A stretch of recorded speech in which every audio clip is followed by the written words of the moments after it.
welcome to the second episode of the Boss Rush podcast. I'm your host, Braden Lander, and today I'm delighted to be in the presence of Kyler Ramos, Yellow, Jonathan Ferris, What's up? and Malik Fleming.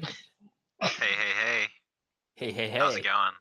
Yeah, it's going pretty good. Wink, wonk. All right, let's go.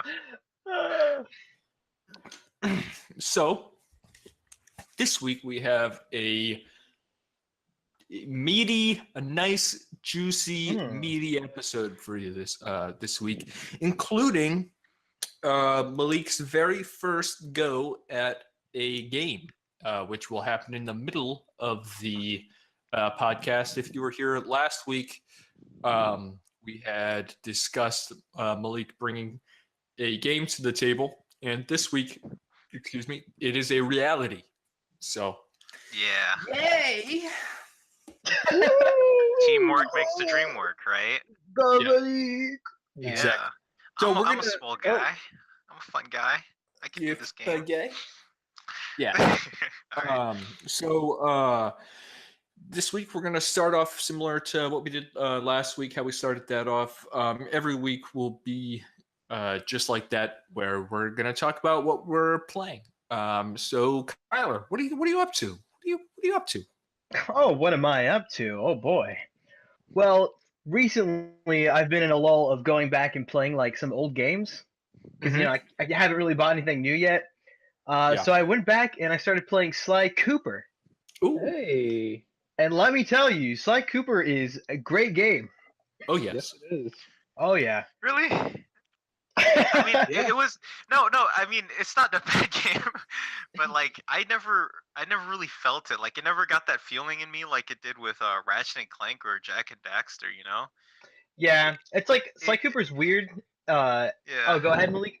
It felt like a lot more linear, and I didn't like that in Yeah. comparison to those two games. I didn't like how it was just like pointing me in one direction. Maybe with the new Sly Cooper game, I heard that's more open. Maybe I'd like Yeah. that. Well, once you get to But Slide yeah. 2, even Slide 2 is a lot more open. Yeah. But That's I feel where it like really the opens level, up. I feel like the level design is still maybe the best in the first one. It's been a while since I've played them all, and Yeah. I remember really liking the first two Yes. a lot. And even Slide 4, Thieves in Time, I thought was great. Mhm. For some Yeah, reason, Gex and Sly Cooper remind me of each other. well, Gex has a lot more awful puns and like pop culture references. That Gex is horrible. Gex is something else.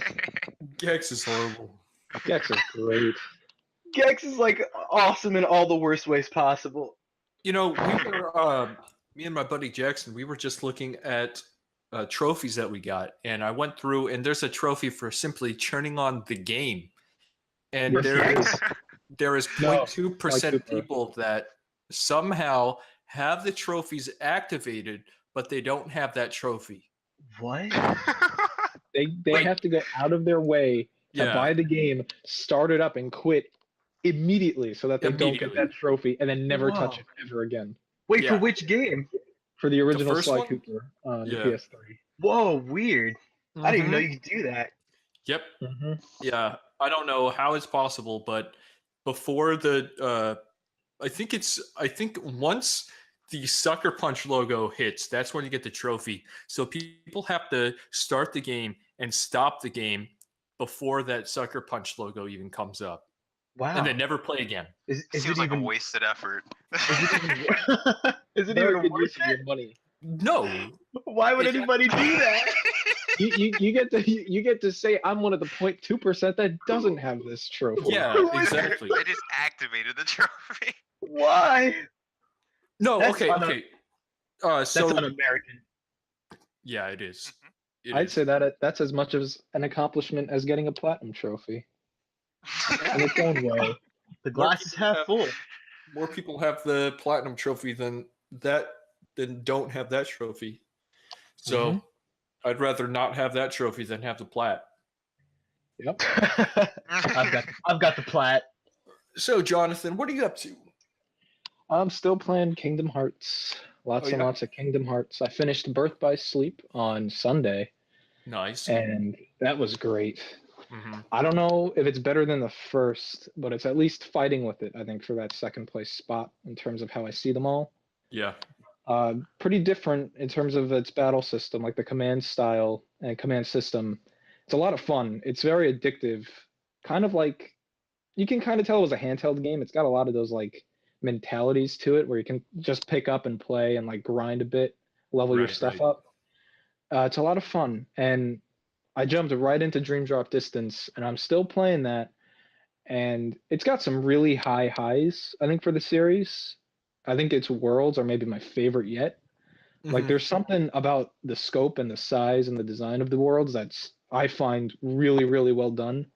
Like before I played the game, I heard everyone say how most of those worlds are awful. So I guess my expectations are so low that I go into this game thinking it's going to be pretty bad. Yeah. But I found myself just like completely enthralled by all these worlds, the Hunchback world, the Tron world. I just got done with the Fantasia world, and that might be my favorite world in the entire series so Really? far. Yeah, I had a question in regards to Kingdom Hearts. I never really sure, played the games. I just act like an asshole and criticize them for no reason. sure. High five. But yeah, yeah. But What did I do they actually move? just hear? A high five? Yeah, Dude, exactly. virtual high five. You don't do those Hit me virtual again, high Malik. fives. Hit me again, Malik. um, does the story actually move forward with the games, or like are the games just scattered all over the place, filling in story? Because that's my main worry. That's like I don't understand little where bit of it's both. moving. Yeah, it's a little bit of both. I think every game, except for one of them, like adds something. If you play the games in release order, everything makes sense. Although I'm playing Dream Drop and I couldn't really get into my negatives yet, but the story is like all over the place. Hmm. I'm like at the last world now when nothing still makes any sense. And I mean, Oh. as crazy as some of the other games got, I feel like they still made some sense most of the way through. But here is like I'm trying to understand so much Yeah. and nothing's really clicking. And I know one of the big twists that happens in the end, and it's the most insane thing. Hmm. It's absolutely ridiculous. I don't know in a good way or not, but I'm curious to see how that actually plays out in context. Hmm. Um, but yeah, That's Dream interesting. Drop. Yeah, Dream Drop is I'm a. not I much mean, of a story guy. Yeah. it's not a great story, but it's kind of like a junk food story where you enjoy it in spite of it not being the best, at least for Okay. me. What are you talking Yeah, But about? I dig Fast that. food's the best. It's yeah, no, but it's unhealthy for you. That's what kind of it's story he means. yeah, it's Shakespearean, you One know. that'll. Whoa! You calling Shakespeare garbage? No shit. I actually went Yes. through this whole thing. I hate. Yeah. I actually Did you hate did you Shakespeare. watch the Red Letter Media review? No, I saw that article before that review came out. Oh, Anyways, yeah. No. Yeah. I understand the. I understand. Yeah. Kingdom uh, Hearts story is just kind of. It's just kind of there. yeah, One of the biggest questions I've always had with Kingdom Hearts is like, okay, so there are Final Fantasy people in Kingdom Hearts, but does that have anything to do with Final Fantasy? Not really. not So really. it's There not are no. canon? There's no. It's definitely not canon. No. There's no Final Yeah. Fantasy worlds, but like a lot of characters from a lot of the different games will show up every now There's and even then. a character from The World Ends with You. Yeah, Oh, that's in Dream really? Drop. The entire cast of that Yeah. game, or I think the entire cast shows up in the Traverse Town of that game. That's kind of Yeah. awesome. Yeah. So, do they So, the reference game- So strange. What's do they that? reference their prospective games that they're from, or do they just pretend like they're in like Kingdom Hearts Lane? They kind of Like, pretend that they're in Kingdom Hearts land. Like Cloud doesn't say like, "Oh, I come from Midgar" or anything like that. He's just okay, kind of there. He's like an original character, but at the same time, it's Cloud. You know. interesting. Okay. But but Dream Drop has a lot of high qualities, but I feel like it takes a step back in a lot of other areas, and it's not bad. It's still fun. Like when you actually get into the combat, it's still a lot of fun, especially with the flow motion. I don't think I Yeah. really talked about flow motion, but that just makes exploration and battling like so smooth. I love it, and I'm really glad that it's back in 3. Yeah, the combat Probably, always looked fun to me, honestly. yeah, especially 2. 2, if you give it the time of day and kind of learn, learn what it's about. There's a lot of fun to be had there. Birth by Sleep and Dream Drop are simpler, I think, because they focus more on the commands and the spells, Hmm. whereas I think the first two focus more on the melee. So Yeah. yeah, they're all worth playing, I think. Though you can get the games pretty cheap, so it's worth a shot. But So, yeah, oh, yeah. I mean, I'll just leave it at that. I'm not done with Dream Drop yet, but it's good. yeah. I mean, it might be my least favorite of the main four that are out there, Hmm, but I For still sure. think it's a Yep. pretty good game. Yeah. I mean, I don't think that there is a single like bad Kingdom Hearts game. No, well, I I mean, haven't maybe if you heard get into anybody some of the rip those. spin-offs. I mean, Chain of Memories has has a lot of detractors. I thought it was pretty fun for a one-off.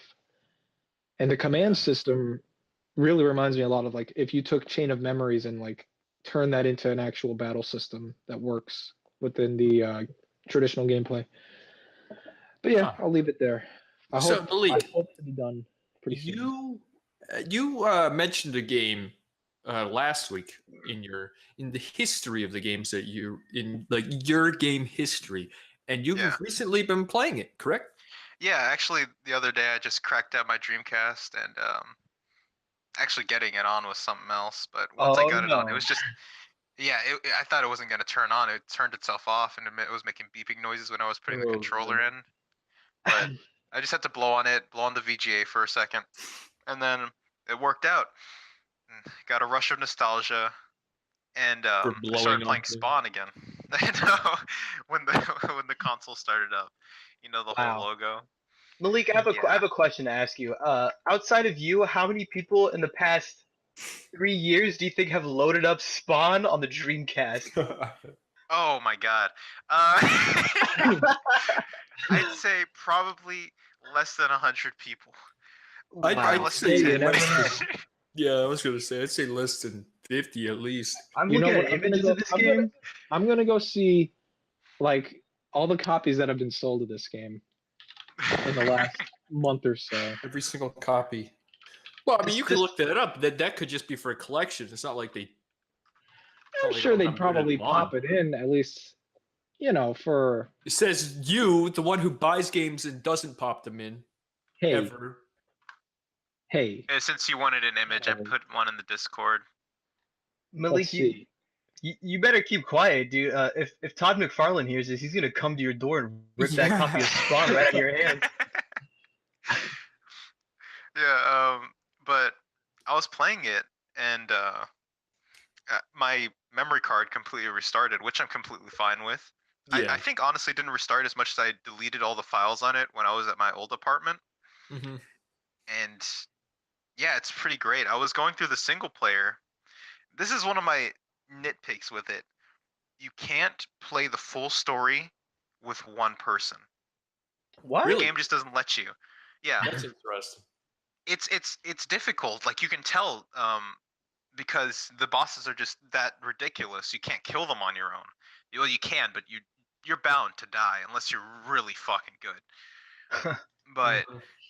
it stops you in your tracks. Like you'll come to this one mission where another boss is supposed to be, and they replace it with this boss that comes like 5 levels later. And if you beat him, Malboja just comes as like, "Oh, I respect your efforts, but you need another player to move on. Basically, you're a loser. Stop playing alone." Wow. And so I went to the 2 player with the computer, and I finally got through that, and I was able to get to the end and everything. But it kind of bugs me, I wish I could play through alone and kind of see how difficult it really would be without being stopped by Malboja. But you Yeah. can have an Yeah. AI partner. Huh? You can have a partner like an AI. You Oh no, I said? can. I went ahead to do that, but it's Okay. just That's like interesting. I wish you could do it alone. And yeah, I've been unlocking the characters, and I found the fun in it. The equipment system's really fun, and the the power ups, like just running around gathering those and just becoming ridiculously strong until the boss just gets knocked over all over the place.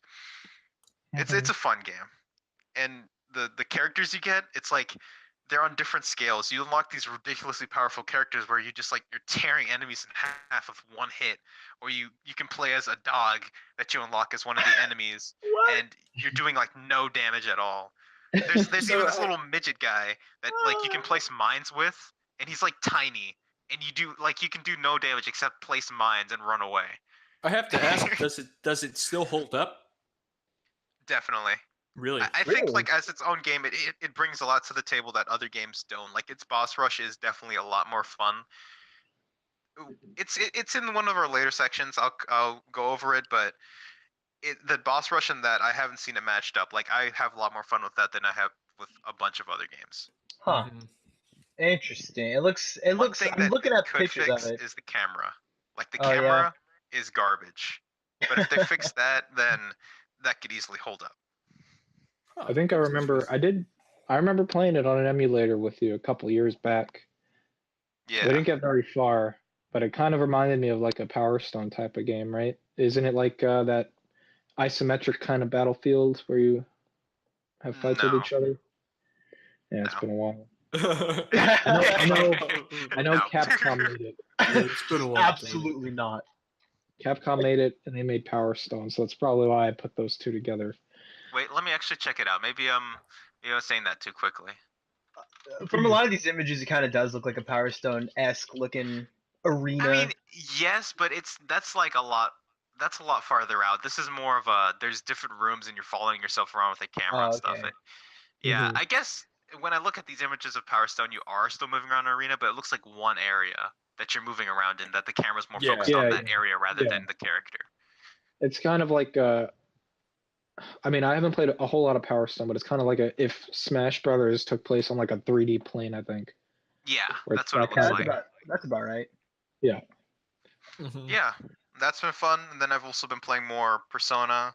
Got Nice. through to the next dungeon. Yeah, you have. Yeah, I was shocked by that law girl or the justice girl. Don't Uh-huh. say anything. Don't say anything. Yeah, but her Those persona four. is amazing. Yes, Like I it's love so that awesome, character, right? and That I introduction. like. Honestly, I like her more than the goth girl. Oh yeah, dude, she is way better than the goth girl. Like 10 out of 10. Just the Hot persona, take. just the persona, her persona alone, and that introduction Yeah, doesn't get It's better fucking than cool. that. Huh. yeah, and that's what I've been playing. Yeah, I've been playing a bunch more PUBG. Hub- Yeah, damn, I love that game. It's Mhm. it's so good. And We're yesterday gonna I play started. some once I get my computer. Yes, I'm so excited. And yesterday I started up Yakuza Kiwami. Hmm Oh, you did finally? Which Did you not play that already? Until no, yesterday? no, yeah, yeah, I just started it yesterday. Yakuza Kiwami is the first Yakuza game in the series, and it's remastered, completely remade actually in Yakuza Zero's engine. Yakuza Zero. I mean, I thought before playing and buying the game, I thought that Yakuza Zero was a remake of another game, but no, it's just Yakuza Zero was completely new to everybody, to all Yeah. Yakuza fans. So I thought that was interesting. I didn't really know that until I started playing the game. Yakuza Kiwami, like I said, I'm only an hour in. There's not much I can say about it right now. I mean, I like watching this one character's name is Goro Majima. I like watching. Yeah.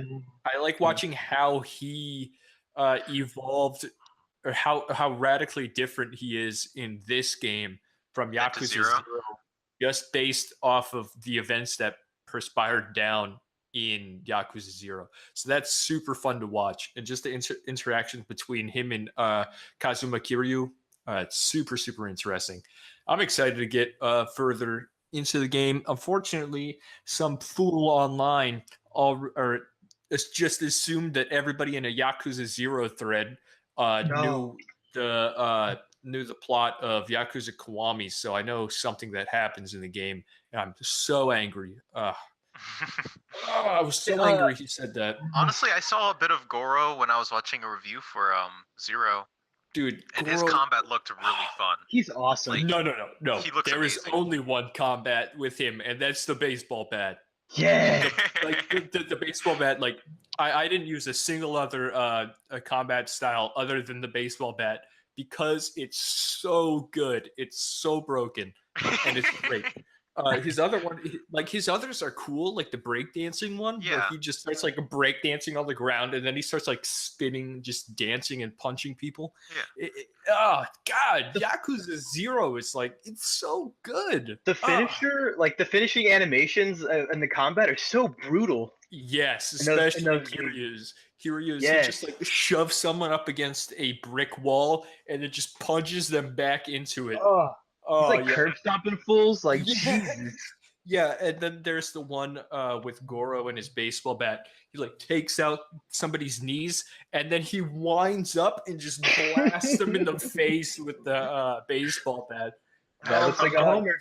And then a like a tiny little splatter of blood comes out, but then millions of yen just explode from their bodies. That's the best part. That's the It's best so part. It's just the good. ka-ching, the money just flying out. Yes, if you, I would recommend Yakuza 0 to anybody that wants a good story in a game. Like even Naughty Dog games haven't captivated me as much as the storytelling in Yakuza 0. The voice capture, the face capture, all that stuff just intertwined with the writing itself. It was flawless. Man. But then there were some parts where the gameplay kind of got in the way. Because the gameplay really is just mindless button mashing. And so sometimes they throw a bunch of waves and waves on you. And it's like, like I just want to get through this so that I can just watch these crazy good cutscenes and get further into the story. But yeah, like Yakuza Kiwami, I'm super excited to keep playing it because I just want to see how things go down and why some characters change from who they are now. Oh, dude, Yeah. Yakuza! I'm so excited for 6. Aren't they Really? remastering 2 as well? Yakuza 2? I was just yeah, gonna say. Yakuza just come out. I think summer of this year. A lot of people say that's the best one in the whole series. Yeah, that's what I've heard. It's between Yakuza 0 and Yakuza 2 as the best in this series. Yeah. Would it be fair to put fighters like Shenmue, Yakuza, and like Sleeping Dogs under one blanket, like in It a kinda- genre? That's I don't interesting. know. They share I don't know similar if elements. Shenmue, I don't know if it really falls under that same kind Yeah. of umbrella. I wouldn't say. Shenmue is But more I of mean, it was a lot a- slower of a combat, but it was still like it still felt. Yeah, I it's kind think- of like a start, I guess. I've only played, I want to say around like the first half of Shenmue, but it really felt more like a life sim more than anything. The combat was kind of secondary. That's I think that if you take Sleeping Dogs out of the equation, then yes, I think you could put Yakuza and Shenmue under the same umbrella. All right, I'll take it a step further. I'm gonna put Akiba Strip under that blanket too. No, That's a hard no. get that out of there. Have you seen the combat in that? Get that out That of shit's there. fun. You That- guys have no clue. You guys are just looking at the titties. No, that's what Yeah. you're doing. That's why you bought it. Yeah, Hell no. so, I mean, I've just been playing a bunch of PUBG recently, and about to play even more when Malik gets his computer. So look forward to some good Malik and Braden action in PUBG. Yeah, I've got a- hell yeah, I've we're got gonna a- go full SWAT. I've got a question about PUBG. Yes. So games like DayZ and stuff, how they just had like this massive explosion and then eventually they just kind of like slowly died out. Do you think PUBG has like legs to continue on for a while, or do you think it's going to be another thing that's just going to burn out?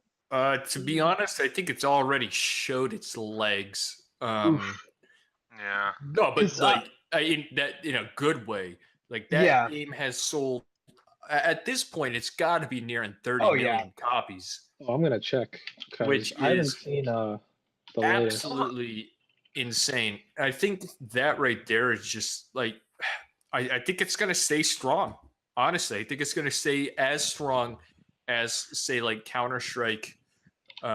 Even Fortnite. Even Fortnite really hasn't done too much damage to this game. I Yeah. honestly Fortnite's hope that it huge. loses some attention though, because I want them to try and grow and just to feel that need to grow to keep attention. You know what I mean? A new map is So- supposedly going to be announced in March. Hmm. So that's exciting. PUBG is at 31.6 million right now. Yeah, That's insane. it's absolutely crazy. Yeah. I mean, I think it's legs. I think it's going to be fine. Yeah. I think It's always going to have a big player base. yes, for Note, sure. Tyler's power just went out. Okay, that's fine. Yeah. I'll be right back. Just gonna get some water. Yep. And Don't we worry can about move it. on. Sounds good. Yeah, PUBG. I mean, I don't know if it's ever going to be as explosive as it felt during those first couple of months when it just like it came out of nowhere and it suddenly Yeah. was like the biggest thing. I mean, I don't think it can explode anymore. Yeah, you can only ever have I think that one first like burst Yeah, exactly. exposure. Yeah, and I think it got that during its. I'd say like between June and July, it really exploded. But yeah, I mean, it's Well, I never going to remember- have another explosion again unless they do something radically different. Yeah. I mean, I remember when you played it for the first time. I think once you started playing it, that's when I really felt it like everywhere. Yeah, Yeah. that's when it hit was Mhm. summer, which Mhm. makes sense because that's when all the kiddos get out of school. I mean, Yeah. I'm checking Steam Spy and it's saying players in the last 2 weeks is 21 million. So people Yeah. are still playing it for sure. Oh, A lot of absolutely. people. I'm kind of surprised at Fortnite's popularity. Like, I mean, I'm not like super surprised just because it's a lot like PUBG. It's on PS4 when PUBG isn't, and it's free to play. So I yeah, mean, it feels like a perfect storm because you're delivering that kind of experience. It's different Mhm. enough, I think, but it's just a battlegrounds game, yeah. and it's I the think I'm only more. one I think for Yeah, a I lot of think I'm people. just more surprised by the. I don't think the quality of it is that great at all. So I think it's Mhm. just the fact that people are sticking with it that's really surprising, and it's just building. But I think the one thing that Epic is doing better than Bluehole is actually pumping out updates left and right that Yeah, actually are meaningful. I think that's one thing that PUBG or Bluehole, PUBG Corporation or whatever Holy will shit. have to fix. yeah. My roommate is taking toxicity to a next level. If you could hear this guy shouting at his game, this is like domestic violence kind of Oh shouting. my Like this is God. bad. I'm afraid he's actually gonna hit his PS4. Oh Jesus! What's Jesus it? Christ. I've I don't just been know. playing. He's playing Fortnite, I think. Well, of course, Oh wow, there it is. right on topic. Yeah, I mean, I've just been playing some PUBG and some Yakuza. I want to get back to Yakuza as soon as possible. Yeah. I mean, when it comes to the Fortnite updates, I mean, I don't think I've really noticed any updates recently, but for a while, it's like every time I would turn on my PS4, it was like, oh, another update every single time. Do you actually But play? every now and then, if someone asks me to play and I'm not doing something else, I'll hop on. Why not? It's Yeah. free. It's still fun. On a base level, it's still fun, even if I think it's not the greatest, I think I don't think I'm it's a good honestly just game. waiting for the survival. And yeah, I'm not too big about the battle royale, honestly. Mm-hmm. Yeah, I don't like. I've heard a lot of people saying they like the cartoonish aspect, but I don't. I don't think it fits with the battle royale. It doesn't feel like the combat's doing anything. Yeah, I don't. To me, that's not my problem. My problem is that the physics of that game are way too floaty. That too, I agree Yeah. with that. It I just mean, does maybe, not play well. maybe it's just because I'm bad at the game, but I feel like it takes so much more to kill someone than it takes for someone to kill me. Like I feel like I'm down in 3 hits, and I need to get like even with like a full shield, I feel like I'm just down immediately. Mm-hmm. But like I said, I'm probably just crap at the game. It's a big learning curve, honestly, with the building and everything. Because my roommate, like I've seen him play, and he's really good. Like the building, he's got it down. He'll like build a fort around them, build over them, and then start shooting down at them in like a matter of seconds. Yeah. I mean, once you get to those final minutes of the game, it's like the circle gets smaller and smaller, and yet people are still building these giant forts to shoot at you from. Exactly. I'm not even a big fan of that building mechanic either. I don't think it adds too much. Yeah, I agree. All right, so let's move on. The next thing we got is Spyro. Yeah, this is like actually really exciting. So I'm gonna read off of VG Leaks, VGLeaks.com. I'm just gonna read off of this. According to multiple sources familiar with the project, Activision will launch Spyro the Dragon Trilogy Remaster this year, Kotaku states. These sources claim that the game will be announced in March for PS4 with the release date set for Q3 2018. In particular, one of the sources claims that Spyro the Dragon Trilogy Remaster will be launched in September, just in line with Spyro the Dragon's 20th anniversary. Oh, good. Okay. Yeah, I'm down for this. It's not. I'm a little surprised, but not like ridiculously surprised by it because Crash was such a massive a success. Yes. That this is like the logical next step. I mean, if you're gonna do Crash, you gotta have Spyro too because they kind of go hand in hand. Yeah. As those old PlayStation honestly, 1 platformer mascots. I feel like the Spyro remake is long overdue. The fact that they had the what were those figures that you could collect? Skylanders. Skylanders. Yeah. It bugged the hell out of me that they just didn't make Spyro, and they had to make some kind of cash grab like that. Yep. Well, that's another reason why I'm surprised is because I feel like as long as Skylanders was a thing, that was always going to be like, yeah, you can't really do this on its own, even though you always could have. But it might have just been like, we don't want these two competing.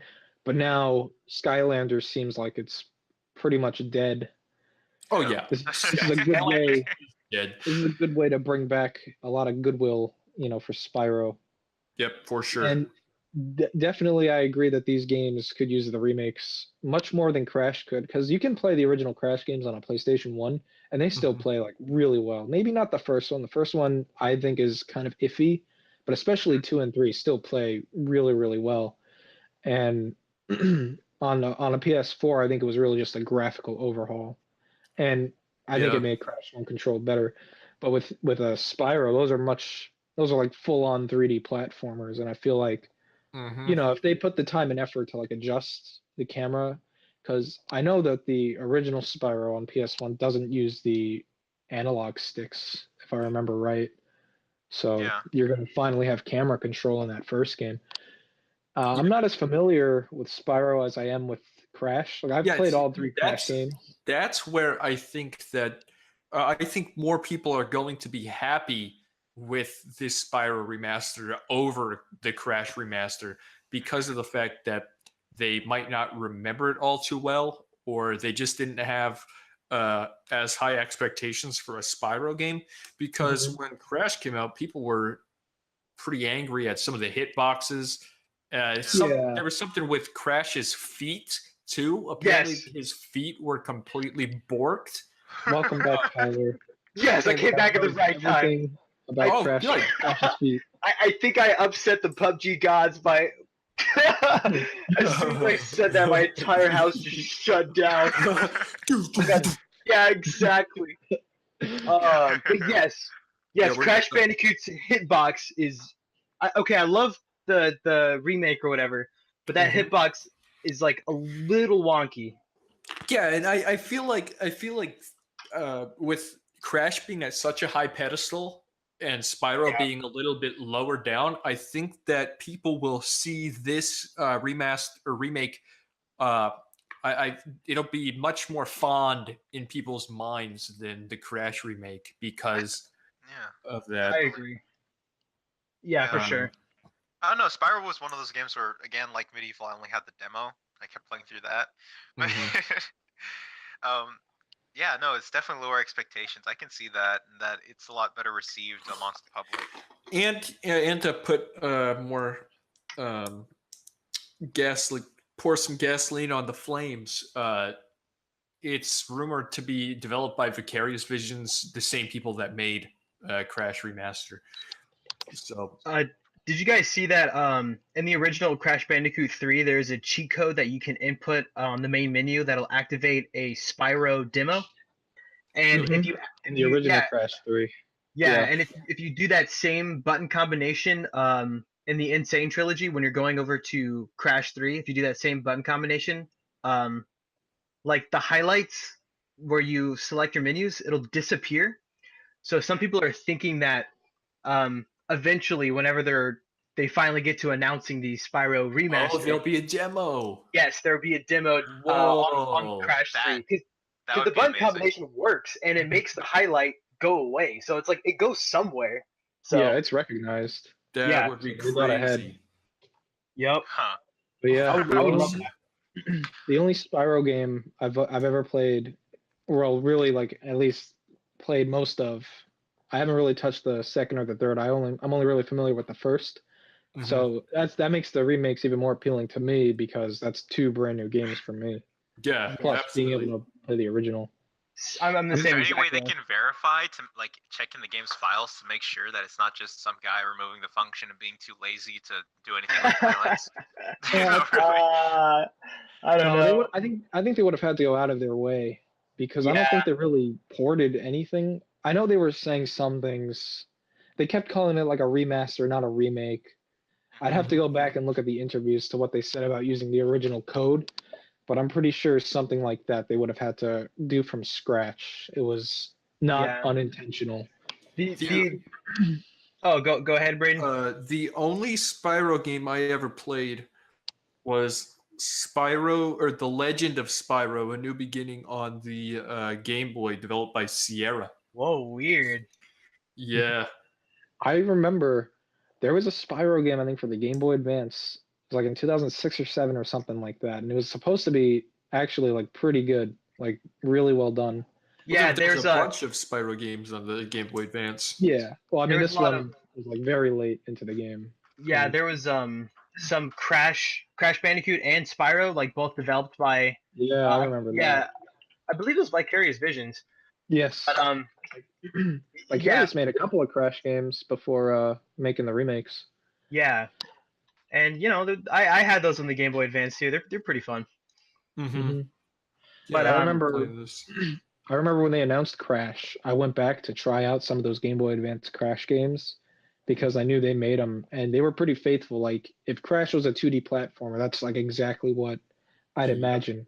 If you want to play the craziest Game Boy Advance port, it is Tony Hawk Pro Skater 2 on Game Boy Advance. What the hell? Like, oh yeah, yeah, like it's insane how they fit that game onto a Game Boy Advance cartridge. Yeah, this was the one. The Legend of Zelda. The Legend of Spyro: A New Beginning was the one that released October 10th, 2006 on the Game Boy. Oh. Yeah, let me see. But this one also released on a bunch of different.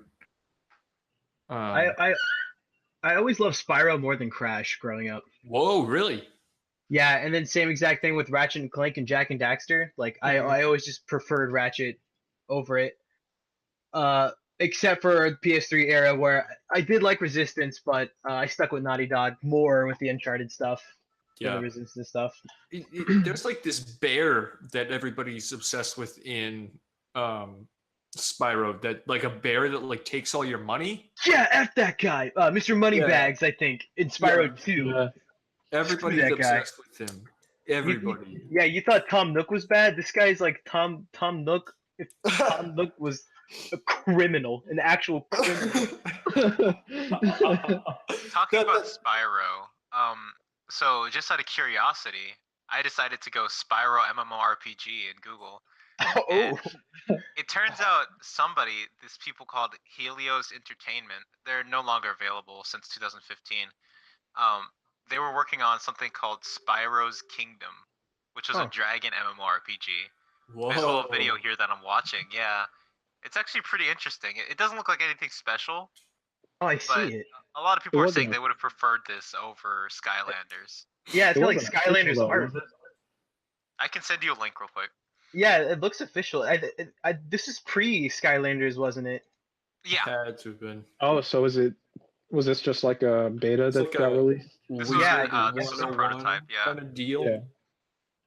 Did you guys That's see that? bad. Did you guys see that one Crash game called? Oh, what was it called? It was in development for PS3 before it got shut down, but they were pretty far along. And it was like I this think I've open world seen. Crash Bandicoot game. It looked pretty cool. I think I Really? saw that art for that. I remember there was Yeah. like some art that came out for it. So with Spyro remake leaking and the Crash remake happening, we just got a Shadow of the Colossus remake. I guess my question to you guys is, would you rather have more remakes or less, or is there some sort of middle ground you would want to hit? It depends on the remakes. Mm-hmm. Yeah. I want more, but I want them to stop, which they won't do. I want them to stop reaching out for these huge games. Everybody knows them, but they need to. Yeah. I wish somebody would look out for those games that actually had, not that those aren't good games, Yeah. but those that were special but didn't get that much attention. They could bring those to the spotlight, and people might actually find liking to them. They could just take like a small risk. Yeah, I Mhm. feel like Hell, that's with a kind game of like what Spawn Yeah. or something. I feel like even Medieval, like as popular as Medieval is, it was always this weird like niche game that like Oh, people yeah. have heard about but never played. So that remake is actually pretty, I guess, Yeah, that's one of one of those. them. Yeah, except like they remade it on PSP a billion years ago, and I still have that somewhere.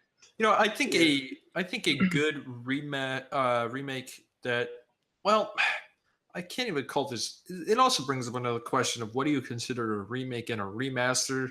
Yeah. I was gonna bring a Bulletstorm, but that's definitely not a remake. It's just a remaster. Mhm. Yeah. But I see a lot of people asking. They're like, "What's the difference between a remake and a remaster?" I think it's pretty clear. damn obvious what a Yeah. remake and a remaster is. I don't understand why this Yeah. question is still even a thing. Yeah. If it like- plays exactly the same, if it looks like the same game, just HD, it's a remaster. Yeah, exactly. Yeah. It's remastering something. That's exactly what it means. Is upscaling something to look better than it did before. Whereas Exactly. remake I mean- is taking completely new assets and building something or like the same experience but from the ground up. Yeah, like I remember people were confused about the Shadow of the Colossus. Oh god, I almost said remake because a lot of people were like, oh well, we already got the remake on the PS3. No, I was like, no, this a one's like remaster. rebuilt. Yeah, this one's like rebuilt from the ground up. Yes, But Blue yeah, Point, it's man. such a weird thing. Yeah, Blue Point is here in Texas. What up? Shout out to your boys. Are they really?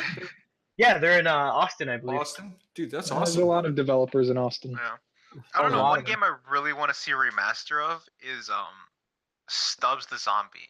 Not exactly looking for a remake The hell? because I think the game plays great itself, but Stubbs Mhm. the Zombie could use a real Oh. remaster. I think that game is great on its own. This It- guy it's- looks it's a- like it's this guy it's a looks like my really shady unique game. uncle. I I think feel like it's a really unique game that just I don't know. Nothing can match up to it. Honestly, a game where you play as a zombie and the story just feels it's so fun. You take over the town. Maybe they could build onto the zombie aspect more, make it more strategic, so you control the zombies better. So Mhm. that could be a Sure. remake aspect. But I don't know if it's- it's on Steam, but I know there is a PC version that you could probably get to run in HD. oh yeah, no, I've played it, and there's like mods to make it HD. But I'm not. That's not the main thing I'm looking for. So I guess I'm looking for a remake, someone to really, build it from the ground up again, improve on the physics system, and make it more of a strategic aspect in controlling the zombies. I'm Maybe add more perfectly to Stubbs himself. I'm perfectly fine. Like I know a lot of people are upset with it. Like, oh, give us new games. Don't like repackage old games and then sell it to us again. But for me, like, there's a lot of games that are being remade, especially like Shadow of the Colossus. Like if they didn't put that PS3 version out, I would have never ever even have played it because nabbing down an OG copy of some of those games is like impossible. Exactly.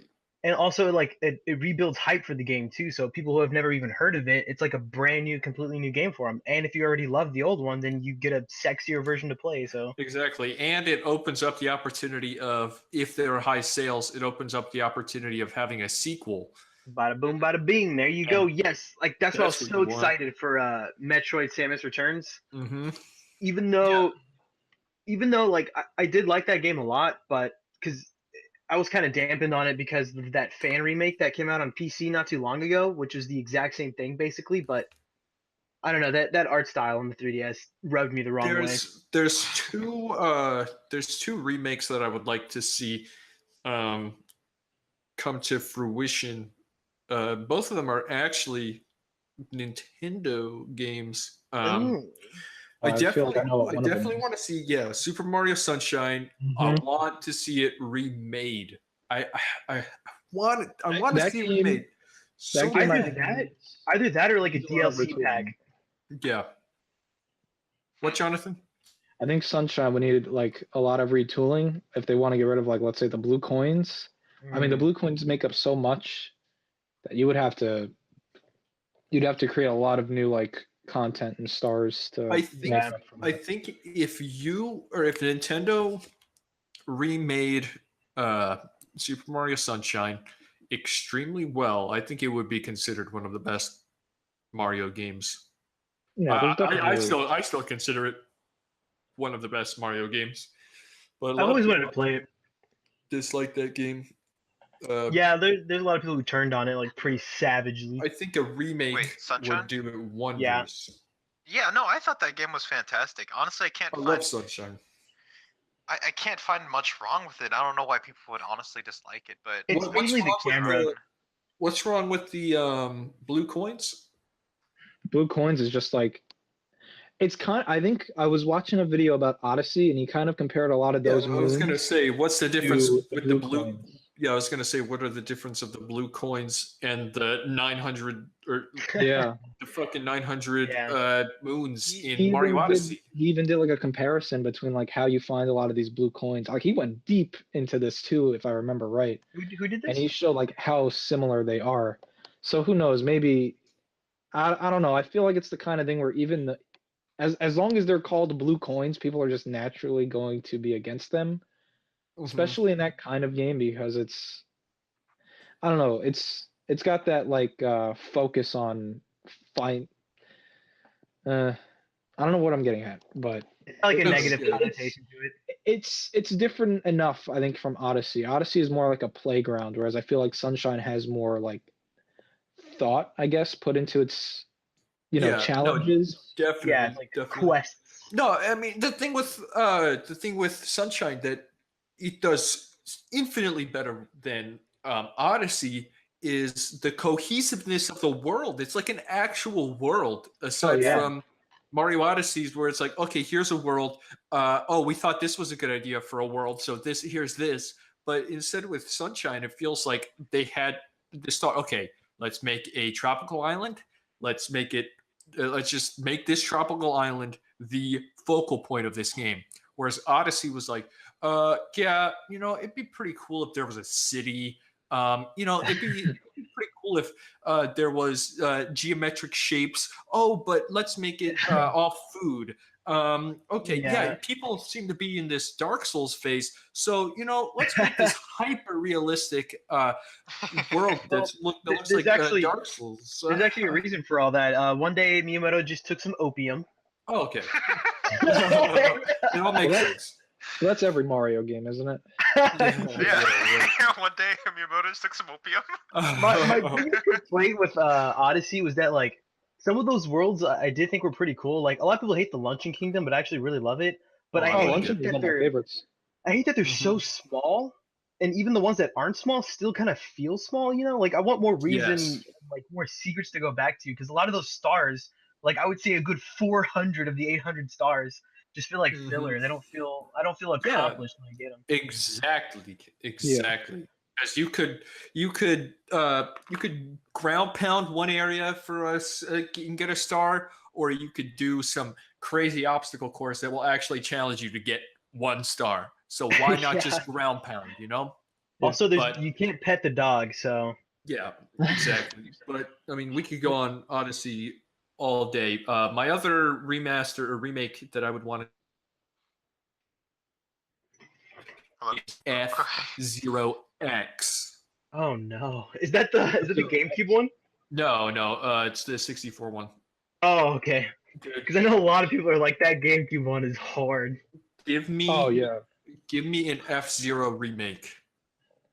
F-Zero Because is no love. I mean, no, F-Zero is in such a strange place. Like everyone was like, Metroid, Nintendo completely forgot about Metroid. I feel when in reality, they meant F-Zero. Okay, Nintendo never forgot about Play Metroid. Wipeout. How can you forget about Metroid? Huh? How can you forget about it? Whereas Nintendo is like Nintendo's completely sleeping on F-Zero. They almost and everyone's made like Metroid. They almost you know why? made an F-Zero for the Wii U. They were going to get Criterion to make it, but they said no. We almost got one. You know what's really weird, and like the reason why, because like Nintendo's design philosophy, especially with Miyamoto, it's like to him he cannot comprehend like making a game that's similar to another one. Like he wants It's because of all the he opium. makes, yeah, all the opium. He wants every game he makes to be completely different than the other one. You know what I mean? Like he was like when he wanted to know why people wanted an F-Zero X, he said why.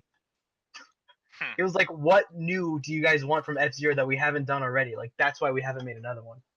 Can you answer that? There is so I much. think- There is so much that you could do with F-Zero. I really think another F-Zero will happen eventually. This generation, I don't know, but they want to make it. They've shown that they want to make it. It's just not on their high on their priority list. But you know what? They've already got a Mario Kart out. So unless they're gonna make another Mario Kart, maybe they can try and reinvent F-Zero. Why not both? They're so drastically different. Well, that's what I'm saying. You got the Mario Kart already with 8, so why not try and reinvent F-Zero since they probably have a lot of downtime now that ARMS is done too. Yes, look at this. You remake F-Zero, it sells a shit ton It because doesn't even of have the to be a Switch. remake. You could just make And a then- brand new, ground up F-Zero. No. That's I'm gonna get to that. You remake F-Zero, you see all the hype around it, okay, and then here you go, little Miyamoto. Here's the little ounce of extra imagination for you. Ground up F-Zero racing RPG, okay? What? Dude, Sandbox. yes, dude, I'm not even joking, okay? Give me a Okay. cyberpunky world, all right? Walk around in, and then you have races. And then you have the F-Zero races. Nintendo, Okay, sold. what are you doing, man? Sold. What are you doing? So Hire kind of me. like Hire me. kind of like Drift City. Something Never like that. played it, but It's yes. it's not futuristic, but Never it's like played? it's a racing MMORPG, and it Kinda was like, pretty fun. Kind of like Mickey Speedway USA. Yeah, that's it. Dude, but like Captain Falcon is like he is I don't want to say iconic, but he is up there. Yeah, he's Okay. I want to say, I remember some rumors being thrown around back then too that they were trying to get a Captain Falcon game made, but nobody wanted to make it. But Yeah. So it's all Come on. rumors. So, Come but I mean, on. they're trying. I mean, as far as no, we they're know, not trying. they were. they're They not. tried. They. Well- I'm gonna look this up. I'm gonna look up this F-Zero Criterion Nintendo. games. Nintendo. You want to see what What are you you want to see doing? what happens when Nintendo makes a game that they're like not too sure about? You get another Star Fox on the Wii U. That's what happens, and then nobody's happy. No. Yeah, no, they Criterion almost made it. They said no. This that's is- got it. Sad. Nintendo, what are you doing? But Look at this. before Give me before walkable Captain Falcon. Let me be Captain Falcon. Let me step in Captain Falcon's shoes. Let me walk around the cities, the beautiful handcrafted Whoa. cities of F-Zero. Let me race. Make all the races seem meaningful. I need give to me make the s- give sweat me- off of Captain Falcon's Yes, brow. yes, Exactly. Give me a racing RPG, Nintendo. That's something that's never been, or it has been done before. Shh. But okay. But If that's you want, actually like you honestly want some a really cool innovation? idea. You want some innovation? A racing RPG. Nintendo, give it to me. My case is closed. I actually have contact with Miyamoto, so I'll rewire him to you later after the podcast. Oh yeah, my uncle is actually Nintendo, so he is Nintendo. All right. Well, since we're before- talking about remakes that we do want, do you guys have any remakes that you or remakes or remasters that you really don't want? Like you would discourage from it 100%. That's a good one. Super I don't Mario think I would Brothers ever- 3. I can't. Okay, I yeah, can't no. really think of any. I mean, I can think of one. I was looking at it a little bit ago. I was looking at Diablo 2 oh, I could see. Yeah. remaster, and somebody was working on something like that, where they were remastering it. It wasn't Blizzard itself or themselves, Mhm. but it was somebody remastering it, and it didn't capture that feeling that Diablo 2. Everybody in the comments agreed that it doesn't capture the feeling of Diablo 2 because it doesn't look the same. It doesn't feel the same. It looked like Yeah. Path of Exile, yeah. and you can't capture that look with Yeah. these new graphics. It just can't be the same. You can probably, but it would take a real good art direction. You'd have to really try. Yeah. And I feel like some amateurs just making some, indie game or some indie remake won't be able to capture that, and it just Maybe. won't feel the same. I Yeah. mean, I don't think I would ever. I don't think I would ever be against a remake or a remaster. My thing with Mhm. the remakes and the remasters is I'm fine with them, but what I am upset about is that I feel like, especially with this generation and now with like the Switch, is I feel like a lot of like Sony and Nintendo especially have just like forgotten about like having classic titles available. Like Oh, there is no PS1 classics on the PS4. The PS2 classics I think is like really mishandled. Yeah. Very. Like there's like, and then Nintendo doesn't even have a single virtual console game on their Switch, and it's almost a year old. It's gonna be a year old in like 2 weeks. Nintendo's so bad about that. Jesus. Like when the Wii U came out, like they had no reason to not like have a steady stream of virtual console games, and it took them like forever. I mean, What if were you they look at thinking? if you look at the Wii U like today, it's not that bad of a lineup. They got Yeah. a lot of good stuff on there. They got stuff like Earthbound out there that for some reason wasn't At on the first, Wii. though. I mean, yeah, but at the time it made no sense to have it be so slow, like such a drip feed. The Yeah. crazy thing is like the ramp up didn't happen until like 2016 Like when the 3 system years was already later. like, yeah.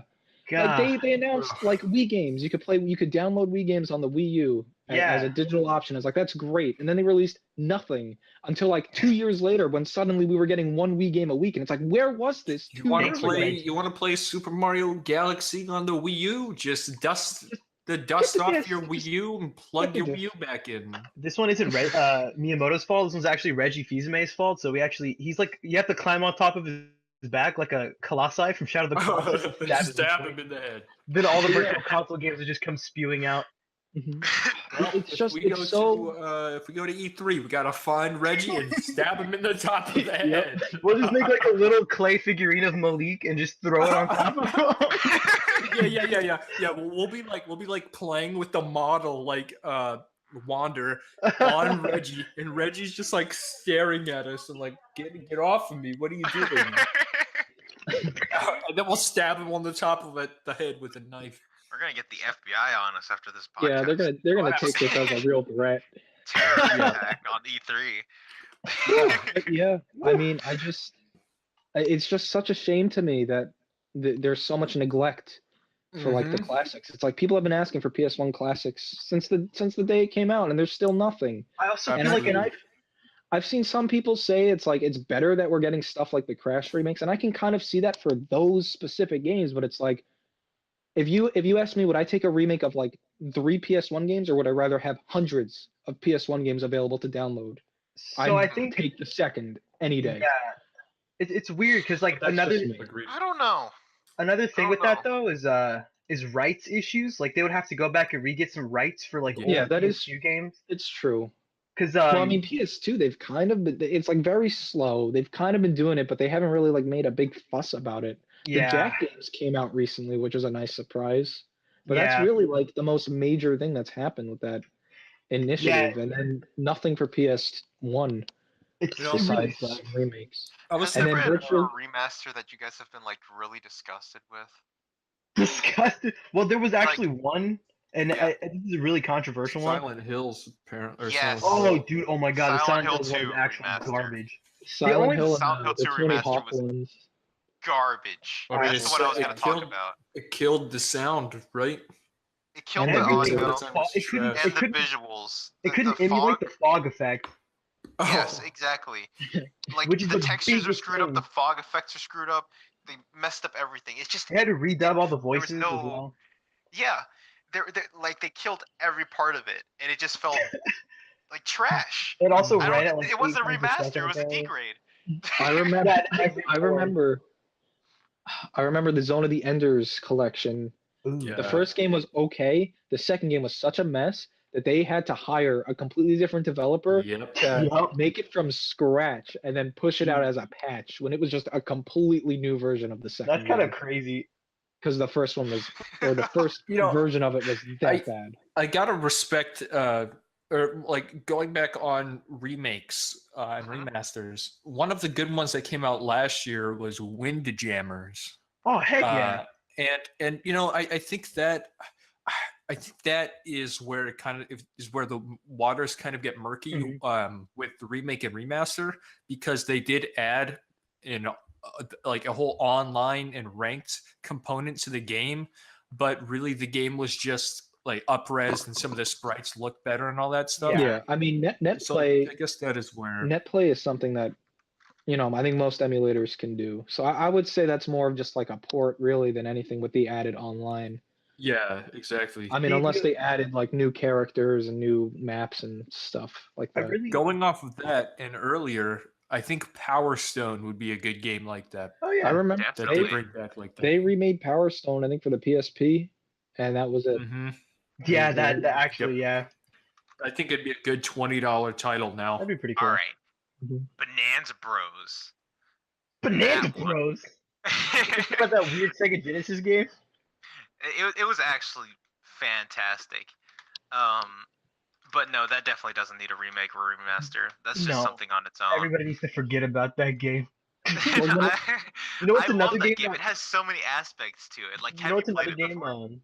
Yeah, I did actually. It's pretty cool. It's really neat. But I hate Alex Kidd. Oh, Alex is Kidd? garbage. Yeah. Alex When it- Kidd. Because I had the Sega Genesis collection on like PS2 and PSP. Like I basically own every single Sega Genesis collection in Yeah. existence. I But I was mean, like, when oh, it comes to Alex Kidd looks Genesis, cool. Genesis is on like Yeah, Genesis is on a lot of things. It's not really on the current systems though. yeah, that is but- true. yeah. I mean, I Neo Geo and arcades. I mean, there's like a dedicated company for that does as much as they can on all the systems, and that's great. But it's like every system needs their own. I think it's Hamster that does all the arcade like archive stuff. Oh yeah, they do. They really do. Yeah. Mm-hmm.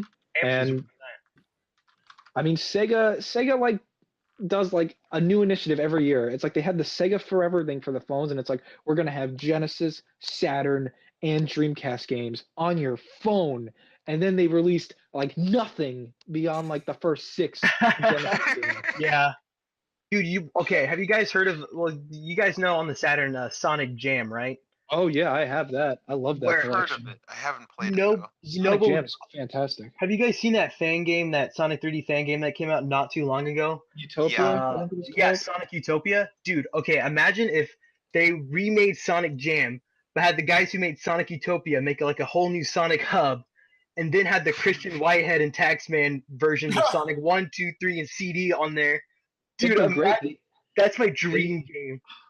It's amazing to me that the Taxman versions of 1 and 2 are still like mobile only. Like Yeah, like nowhere what else. is up with that garbage? And then they haven't made 3 yet, and I think that's another like What's up with that licensing issue. garbage? Yeah, I mean there's got to be something with 3 that like nobody knows the actual answer to, because it only ever gets emulated. It never gets like remade. Yeah. Knuckles is fine. Sonic. Yeah, and Knuckles is fine. It's Sonic 3 that's got the issues, apparently. Yeah. I mean, Well, that was my spiel. I thought it might Yeah. have been something to do with the music, since Same. Michael Jackson worked on it. But then Sonic Mania came out, and they had Hydrosity Yeah, they did. Yeah. remixes in it. So who knows? It's who knows? Ice Cap, I think, is the one song that like never comes back. Oh, might be wrong on that. dude. Oh my god. Maybe it's something to do with Ice Cap Zone. It has to Probably. be. Hard Times by the Knox is like Ice Cap Zone is literally Hard Times by the. It literally by the is. Knox. Yeah. It literally is. I have Like, a question straight about up. a remake that recently happened. Bubsy. Oh, that was a Oh. new game. Was that was that- a was Yeah, that that's a- a whole new game. That's a whole new game. Ugh. Was that ironic, or did they actually think they were making They something actually good with that? thought they were gonna They sell. were so sincere about it. I heard the Yes. game was like not awful, but it wasn't really great either. It was just kind of there. You guys haven't heard of it yet? That there's this browser version of Bubsy 3D that Oh, yeah. you should I know absolutely what you're talking definitely go play. Wait, That is is- it that one that where you is go your to like an homework. art museum and stuff like Yes. that? And you die and go to hell. Yeah, that's a new game that I don't understand. But Yeah, yeah. I didn't understand why they even made it. It didn't make any sense to me. Remakes and remasters are interesting. I mean, I don't care whether or not we see more or less of them. I'd say more. It's just like if I've already played a game that's being remade or other people haven't, so they get an opportunity to play the games that I've already played. Yeah, that's what I I'm mean, saying. Yeah, it's a good thing. I'm perfectly Mm. fine with remakes and remasters. I just wish that there was more attention and more focus on getting just the original games out there, especially when you look at last generation, or I mean 2 generations ago for Nintendo, and it's Yeah. like you look at the Wii Virtual Console, and it's got so many Yep. different consoles and so many classics. You look at the PlayStation 1 selection on the PS3 and Vita and PSP, Mhm. and you've Mhm. got like so much, so many classics on there. And then you get to now, and it's like nothing. And I Yeah. got to give props to Microsoft for Yeah, going above and Microsoft's doing beyond this correct. with all their Yeah. backwards compatibility stuff. And if they get to the next Xbox, whatever comes after 1, and like on day 1, it's got all the backwards compatible original and 360 games, all the Xbox One games, like right out of the box. Good for I mean, I them. think that's going to be fantastic. I remember I bought an Xbox One. I used tip money I got from drawing caricatures at Six Flags to buy it because I was really excited for Sunset Overdrive.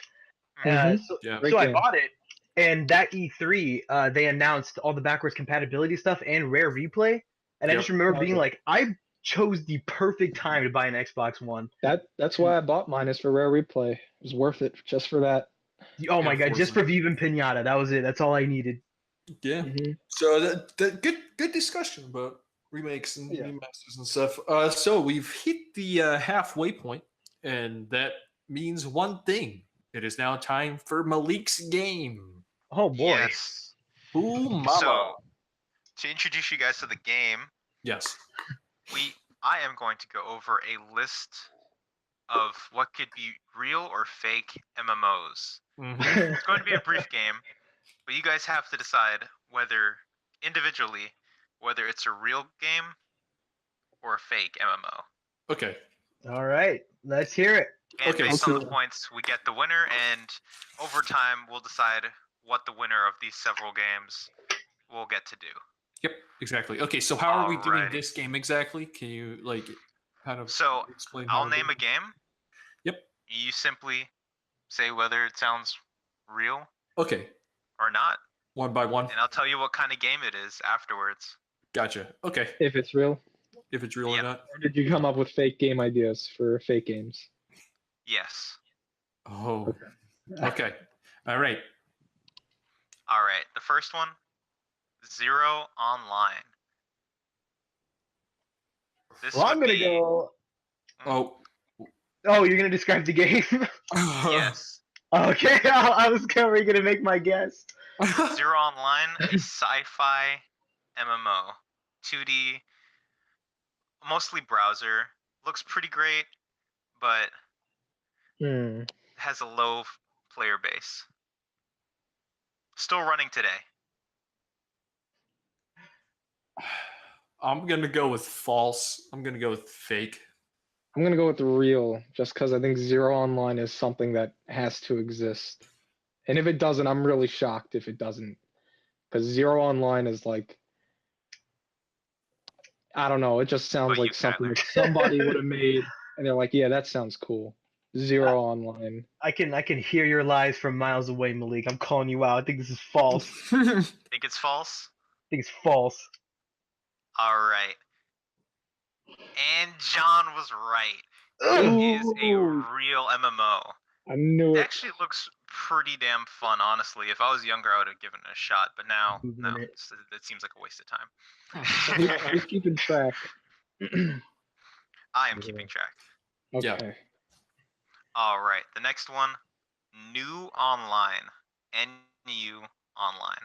And So that's you? just a Okay. top-down, anime-esque fighter with it's more like steampunk type, simple world, pay to win. It's your usual run-of-the-mill game.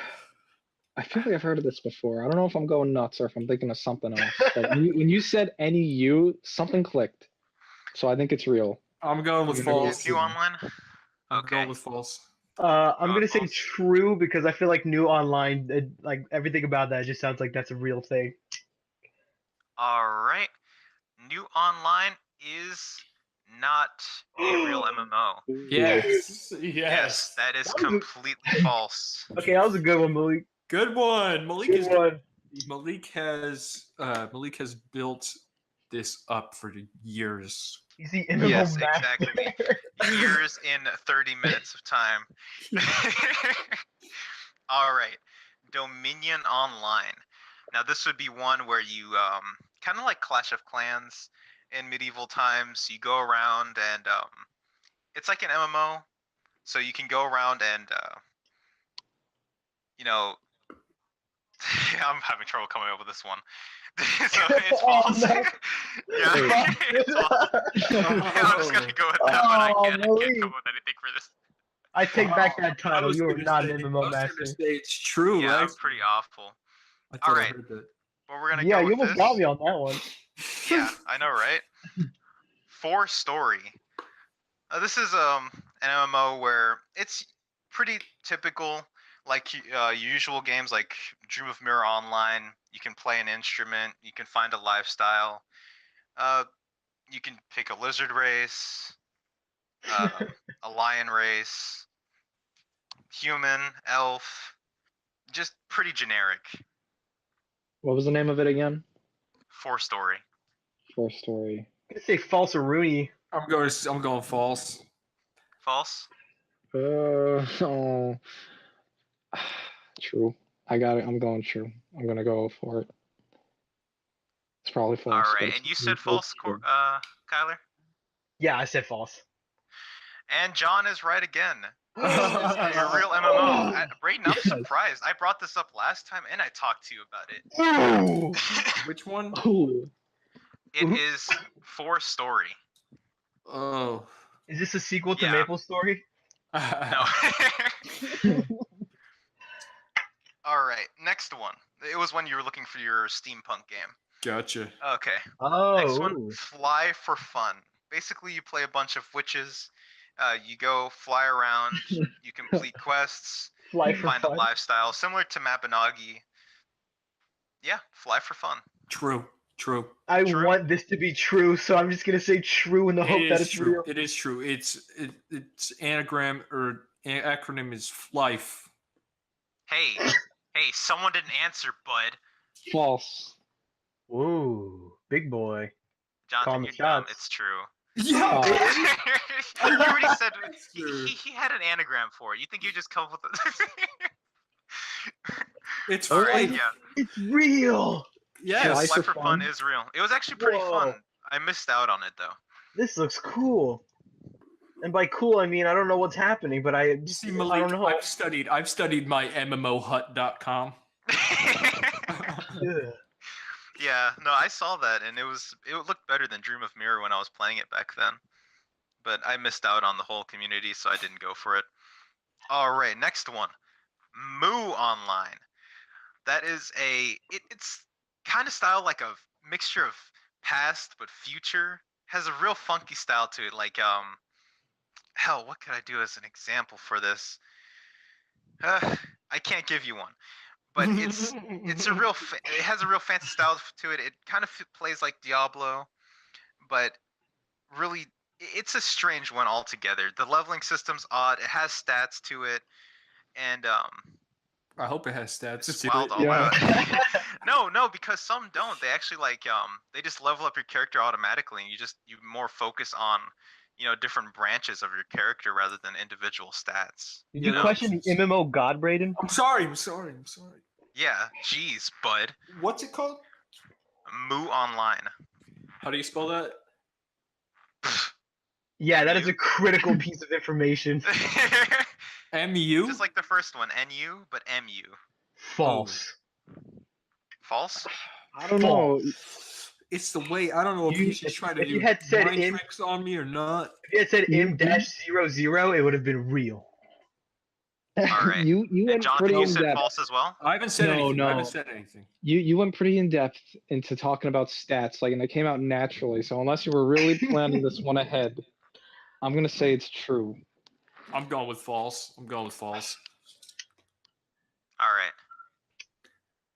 And John is right again. God Online is a real one. It was actually pretty great. They had it was wild. Like I can't explain it because the armor system, it was like crystally, it just spiked out, and that's what the main aspect of the game was. Just so many different armor types, so many different weapon types, and the combat it felt pretty simple, but there was more to it than you thought.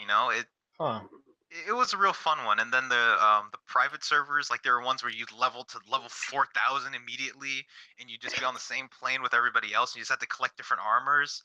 Huh. It was a great game. Wow. All right, next one, Silver Moon Online. This is a game where they tried to implement a building system. It's dead now, but it was kind of similar to like it tried to do what the EverQuest Next was trying to do, where they had you build up the world and interact with different players, and by server difference, it'd reset and slowly allow you to build into quests, and a player-built world, player-run world. It was medieval times. Oh, like the restaurant. Okay. Yeah, exactly. Like kind of like player-run economies go, but just a player-run world. Silver Moon Online? Yes. Malik, you're a hard book to read. I'm gonna say true. I'm That going just false. sounded too true. I'm going false. I'm going true. That means you got it right. Oh. All right. Did we? I don't know. And Braden is right here. Silver Moon is actually a jewelry company. There's no. I knew it. Yes. All right.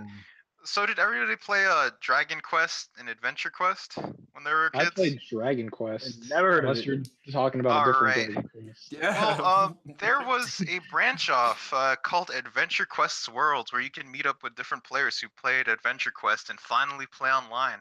It was mostly pay to win, but it was a fun game all over. More based off of Dragon Quest because that had an online aspect to it. But this one was somehow they made the 2D field actually work, and it was a pretty fun game. Honestly. Did it have similar art style?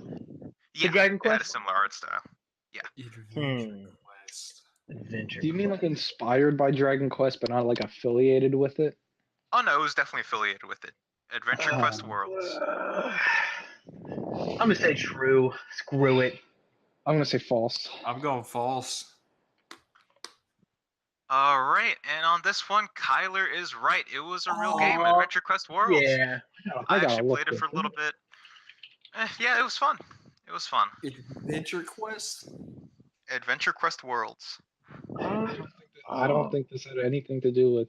No, it doesn't Right. look like. Yeah, it doesn't look Dragon Quest. It is a real thing, This but has it. fucking nothing to do with Dragon Like Quest. Dragon Quest. What Are you is- sure? Yeah, One hundred Yes, percent. This 100%. looks I don't think I like can a be any bad more Flash sure. game. It's like Oops. Mexico paint looking. My bad. I think they had a spin-off though, similar to Dragon Quest. Oh, never mind. It was Adventure Quest Dragons. Oh My my bad. god. I got confused. Look, Hey, I'll have I'm you know, I'm MMOs, actually, not RPGs. I'm actually calling the police right now. Oh Sorry my, about that. Adventure Quest Dragons. I've seen this Apple or this iPhone icon before. That is hilarious. Yeah, but that's a real one. Adventure Quest Worlds. So I should have just kept to the. It looks similar to Adventure Quest. All right, next one. Zoo Online. This one took after Chinese culture actually. It had a lot of cell shading. It had a really interesting art style. It took around like an island. You mainly fought things around like things around Chinese mythos. It had spell casting, summoning, your generic fighting, and races that weren't really in other games. Like they looked like dark elves, but they were different. It was different all over, but it's dead now. It died in, I don't know, 2009. What's it called again? Zoo Online, ZU Online. Man, what's up with all these ooze? Ah, dude, I'm going true. I'm I'm going gonna have true. to say true as well. I'm going true. Oof, I guess I was just a little too in depth on that. Yeah. Oh, Zoo Online is real. I actually Yeah, fell okay. in love with that game Dude, until it died. I remembered some like Japanese or Chinese inspired MMORPG. There are a lot of MMORPGs that like ends with you. Like Yeah. Mhm. At this point, I picked those to throw you off. yeah, I mean, yeah, if it ends with a U, it's real. I dig its art style. It looks cool. This dude's riding Yeah, on the it panda. was really great. I like the combat a lot, even though it was like a little generic on the on the melee side. It was fun. Flying on the carpets like your mount was fun as well. Well, thank God I Alright. didn't say false because this is not the game I was thinking of. So next one is Two Moons. It played similar to Moo Online. Had a real quick action combat style, top down Diablo 2-esque view or dungeon crawler view.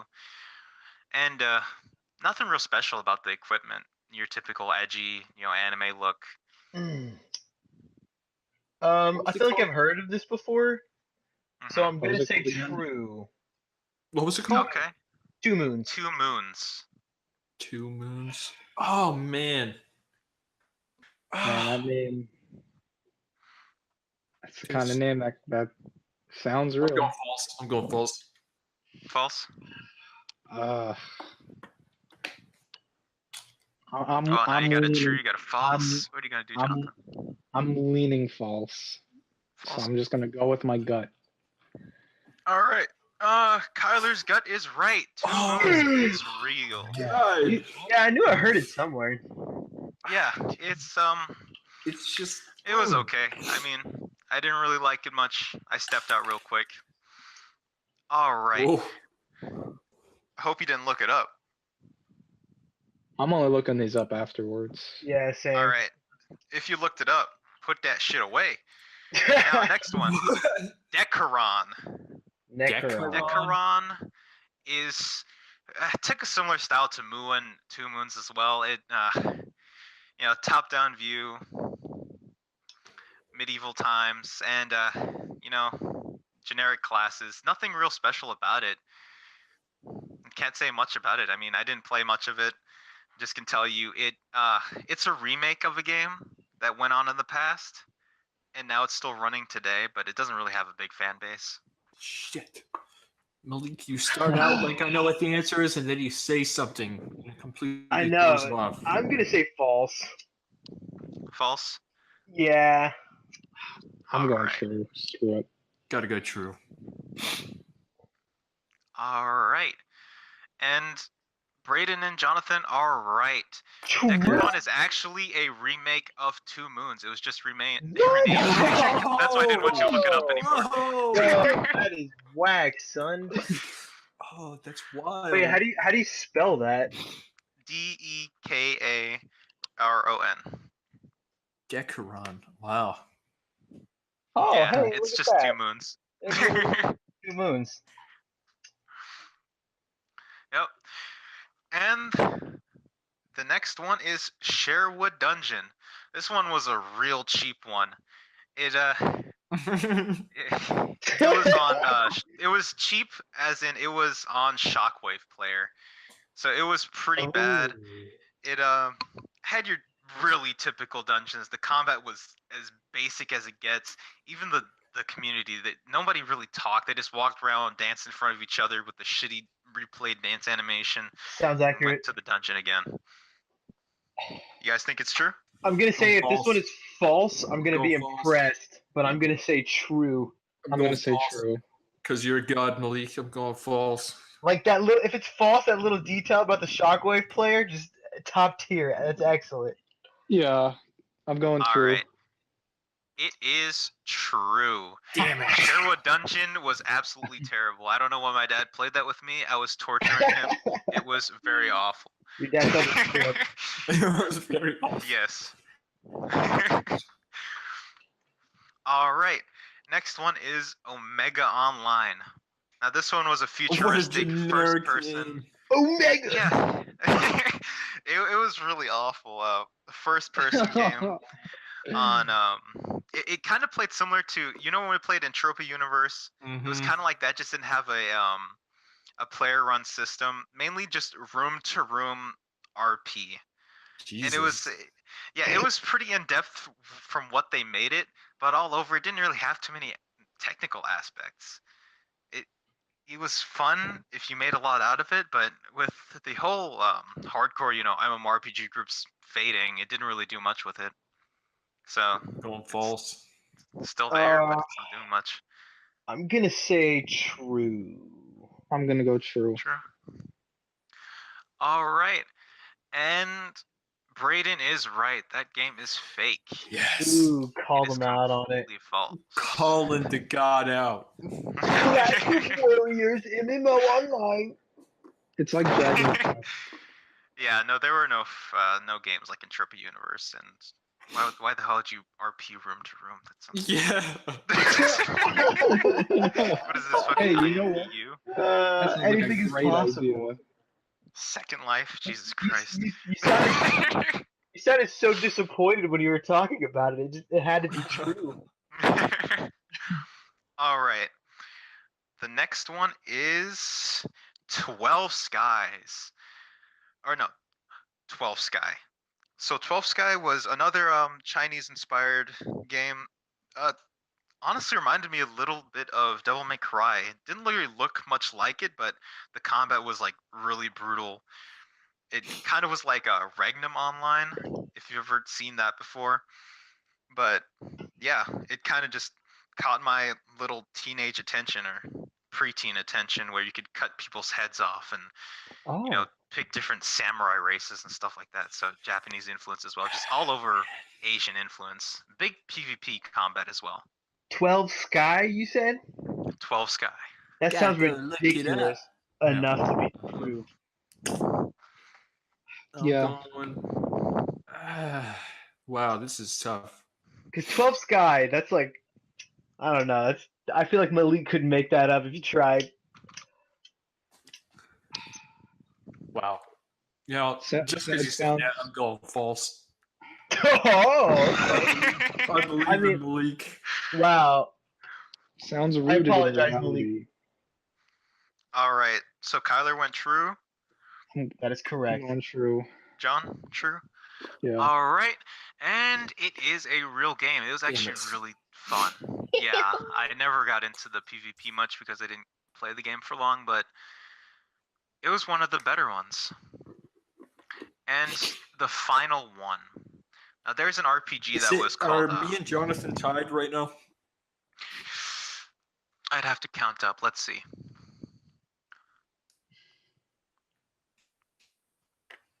I think me and Jonathan are tied.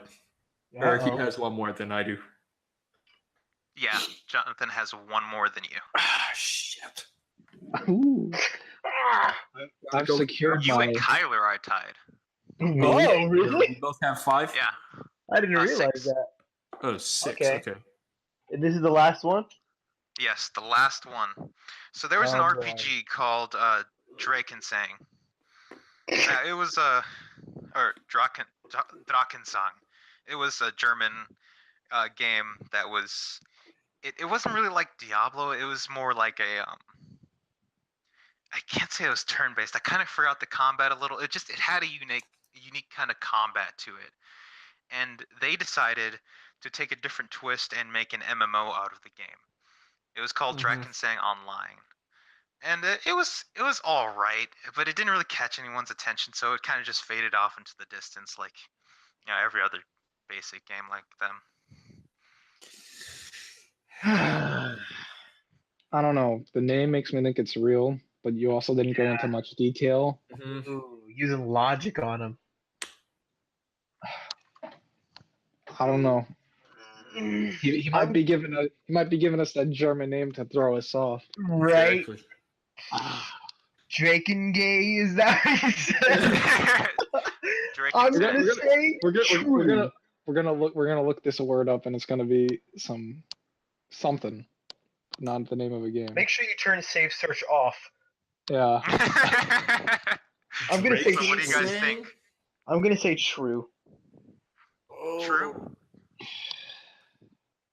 Drakensang. Drakensang. Drakensang. God damn it.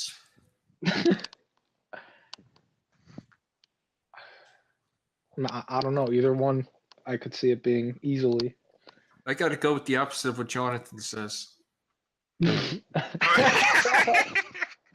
either one. Prideful man. Oh man. Oh hey, Kyler's tied with you too, isn't he? That is Yeah. true. But I'm out for the win. What? Well, I can still win. If Johnny Jonathan, thinks it's wrong. Oh, I'm teaming up with Kyler. Then I'm saying no. You know what? I'm going true. I So don't what do you know. think? I'm going true. I'm going true. I'll put the ball in Jonathan's court this Oh time. no! Now Jonathan has to choose. All I right, said true. follow your gut. Oh, he says true. Yeah, that's the safest bet, because if we're all right, then he wins.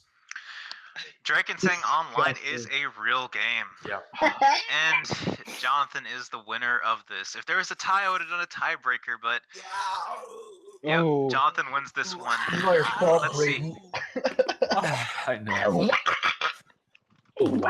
I typed All the right. name there, so you guys can look it up if you want. So Jonathan has 1 point. Wow. Yep. Ooh. One step closer to that $5 Amazon gift card.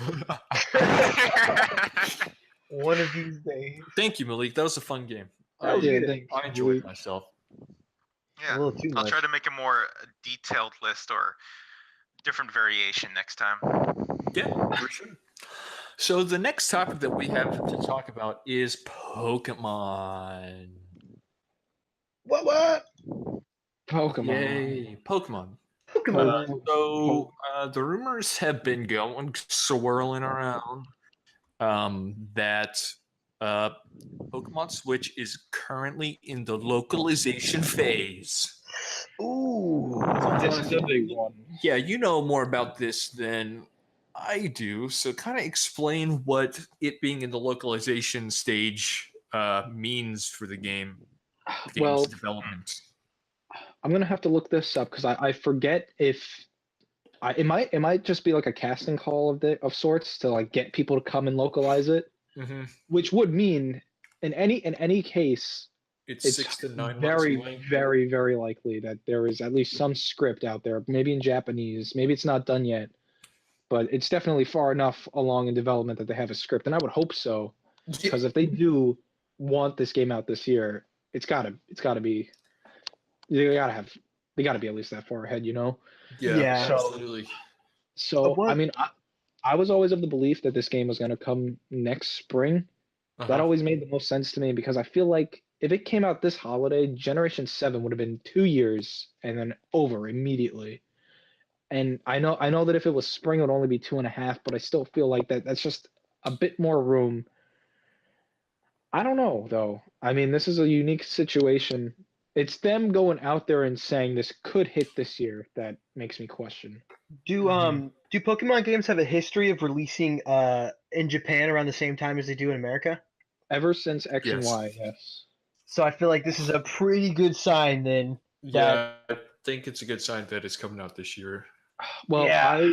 I remember reading, I think for Sun and Moon, that same like localization, application, whatever, was that happened a couple months before this Switch one is happening. So, I mean, maybe that correlates that this is going to come a couple months after November. And I mean, Pokemon, at least in the States and I think Europe, used to be a spring release. Like every year, it would be, Platinum one year, Heart Gold, Soul Silver the next, then Black and White. And then, so maybe they could go back to being spring.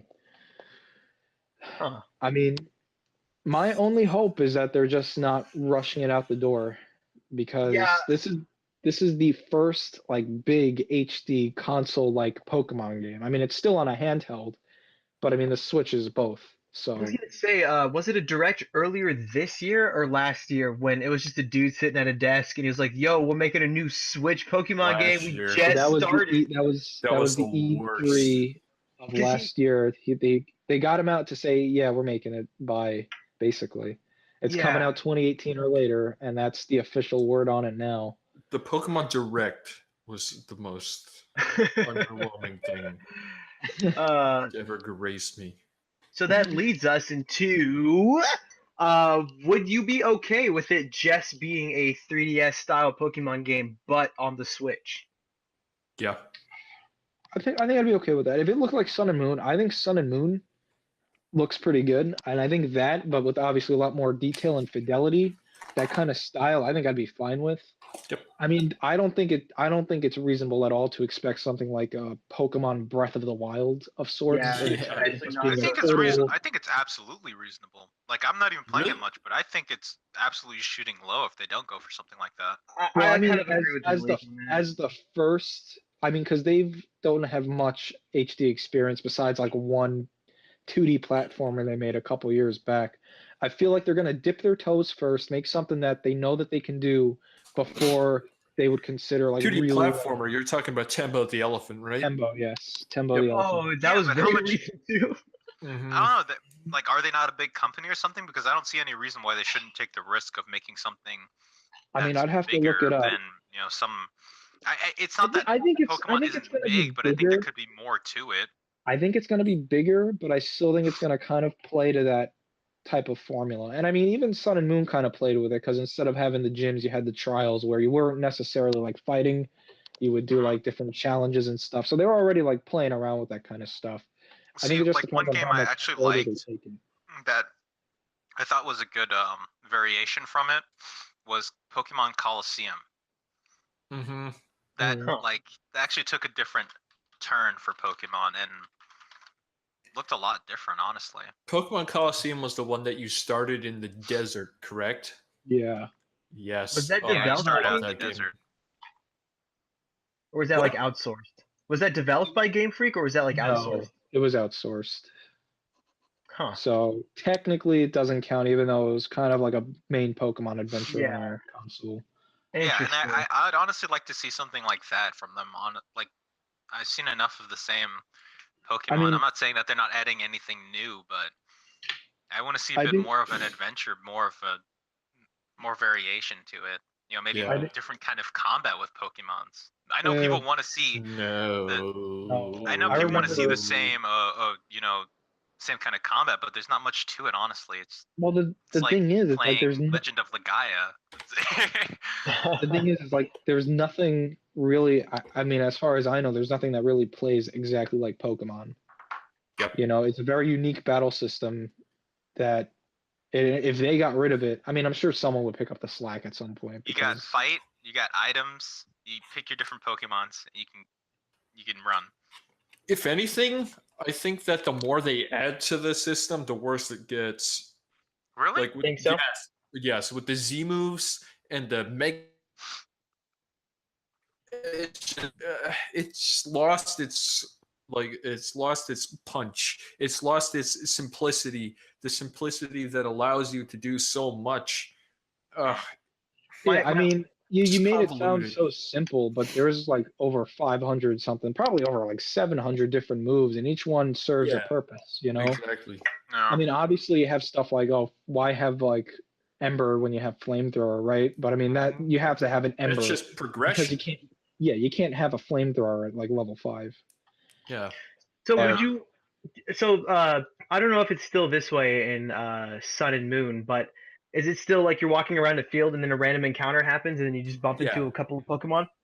Would Yeah. you Yeah. want them to keep that system in there, or would you rather Yes. see physical bodies of the Pokemon running around a field that you could then decide whether or not you want to approach? Grass. Yeah, personally, Grass. Yeah, I mean, grass. there's like a rush, or maybe not a rush, but I find like the way Pokemon handles like the random battles, I think it handles it like superbly well because you know when you're gonna be like attacked by It's something. not like Final Fantasy where if you're in the Overture map and just something random happens.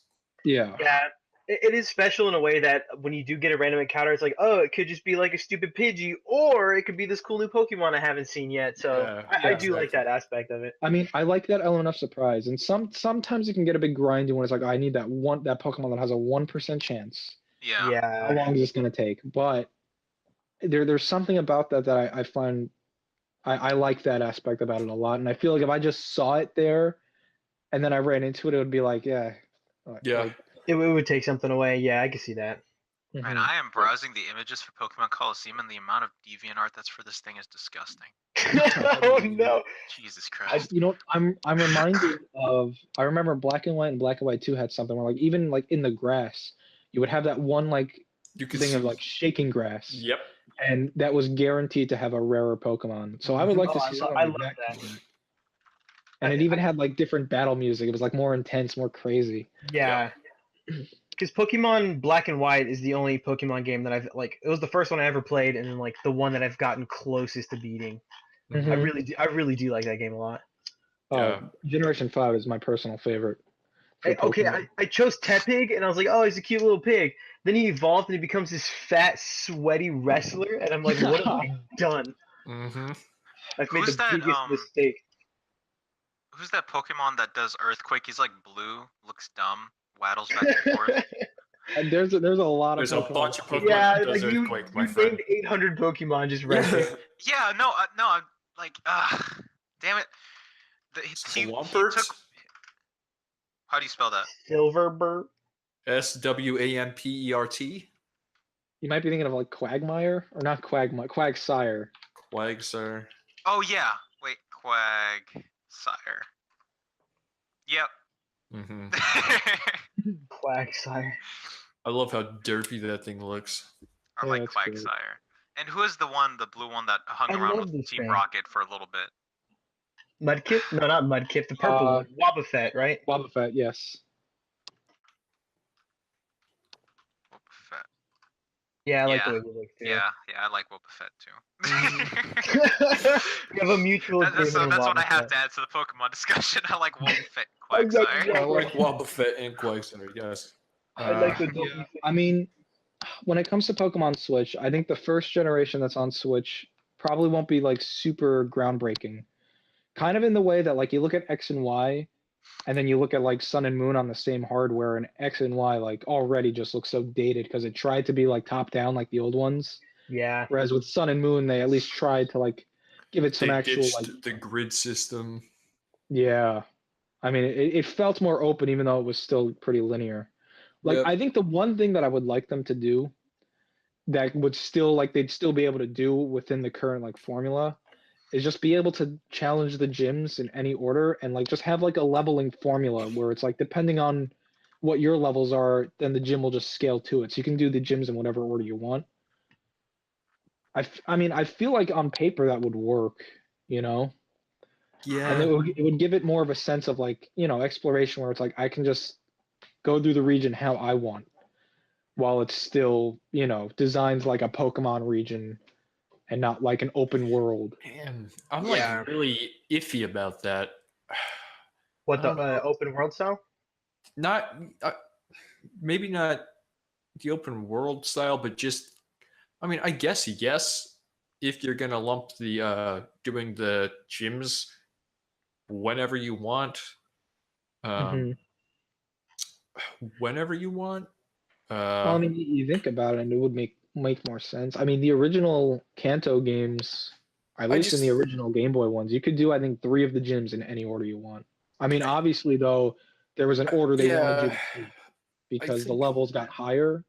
So you could do like the 7th, or you could do like the 6th gym as your 4th or something, I think and it something would be like that harder. would be good, but like if you had like some linearity to it, so maybe Yeah. like the first 4 or the first 3, and then you open up the world, and then the last one is like you have to do the last one.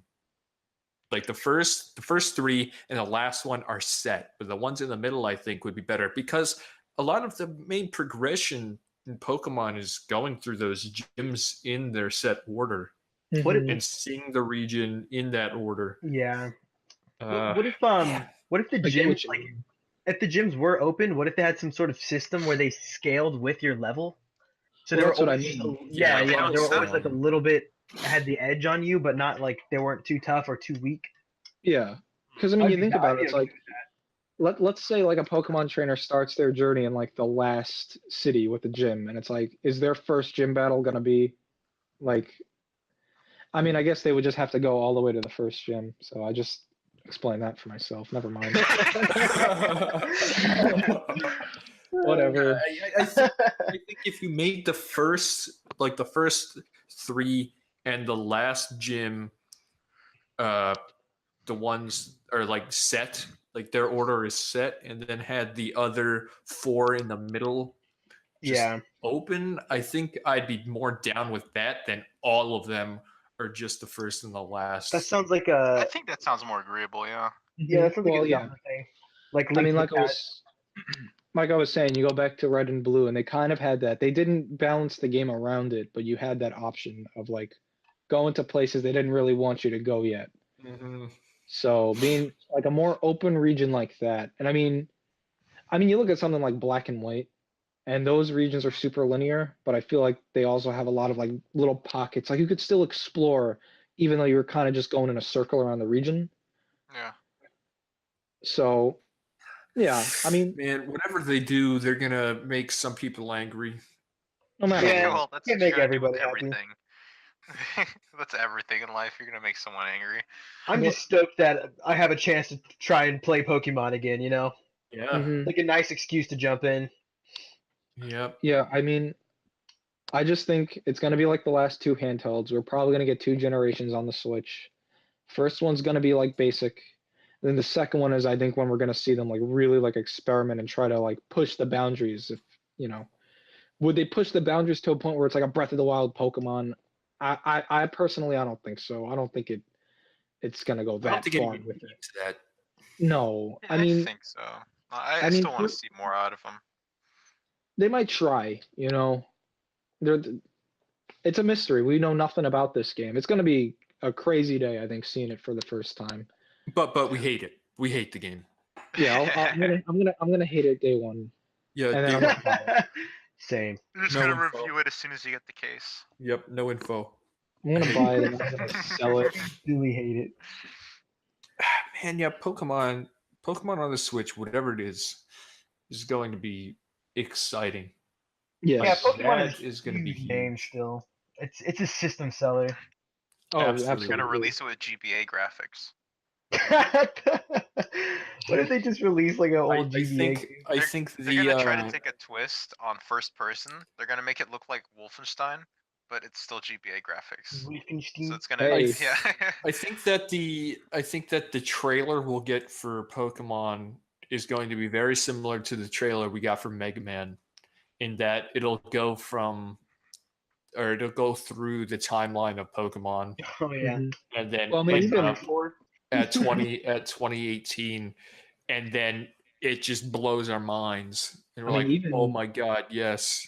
I remember Sun and Moon had that great trailer where it was like just all the generations playing Pokemon over the years before getting to Sun and Moon.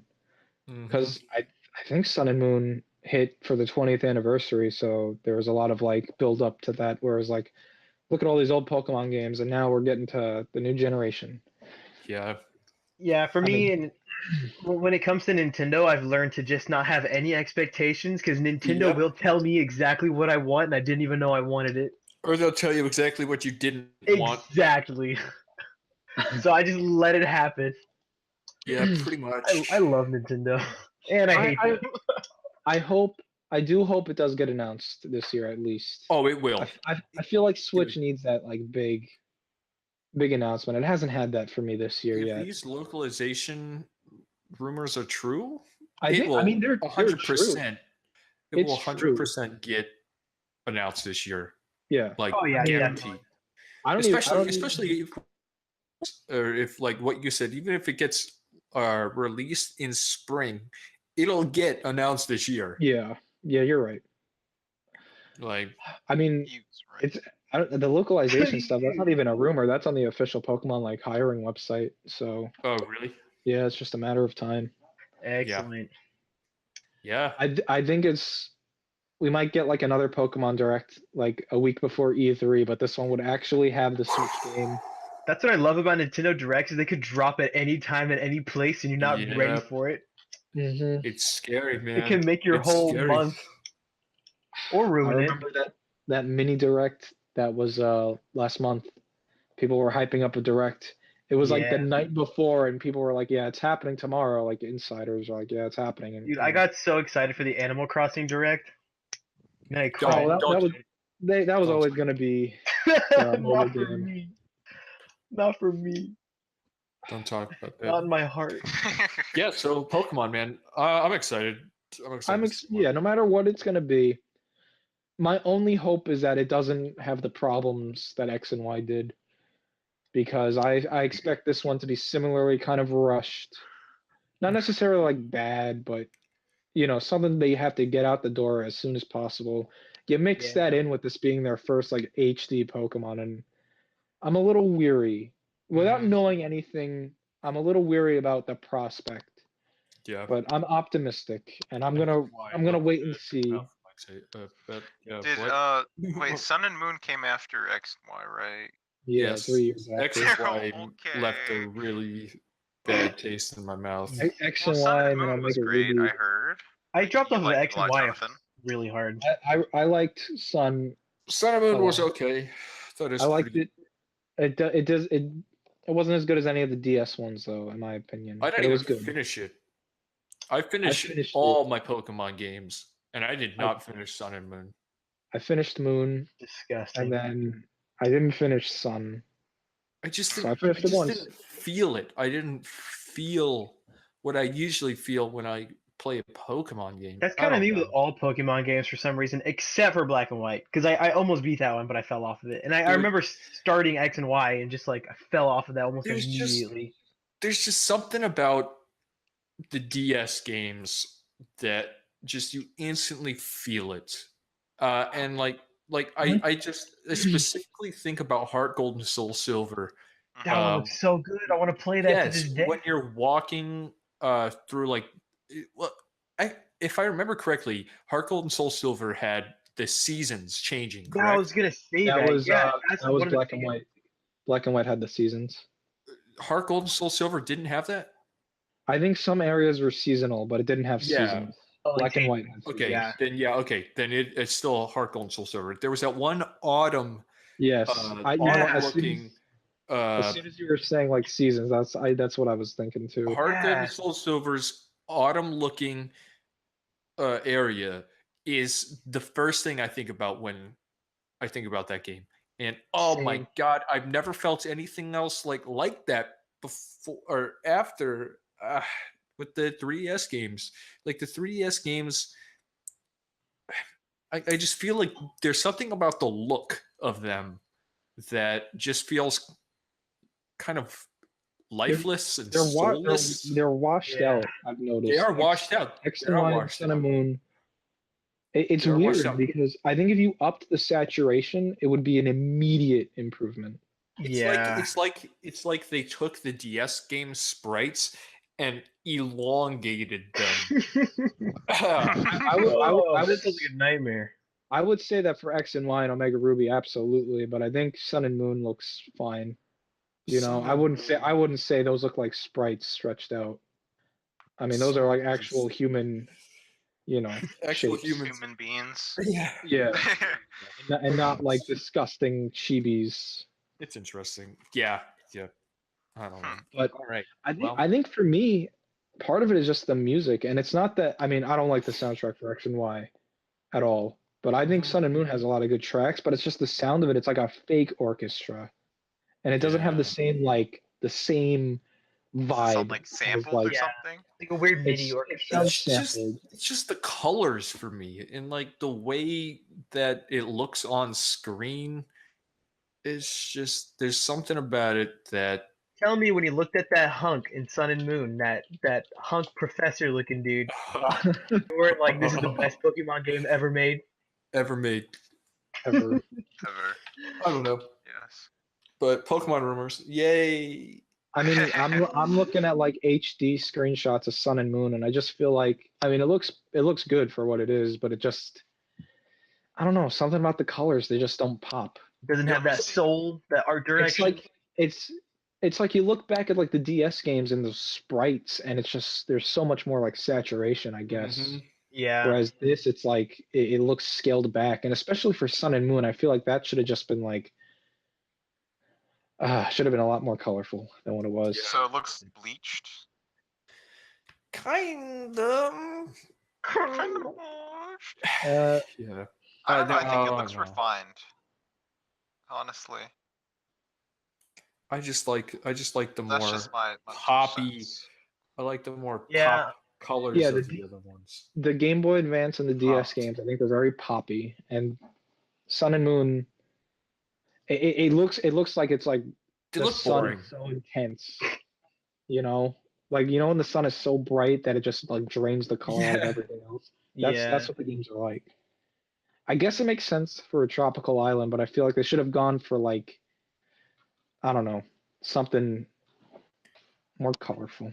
So I More hope with colorful? Do you think they're gonna Oh take my- anything like Oh man, what I had a multiplayer perfect aspect where they're just Sun and Moon? segue. what's that? I mean, What you could multiplayer battle each aspect other. where they're just Sun and Moon? I know there are like a lot of like multiplayer things. I don't really follow the multiplayer side of these games though. I know they always have stuff.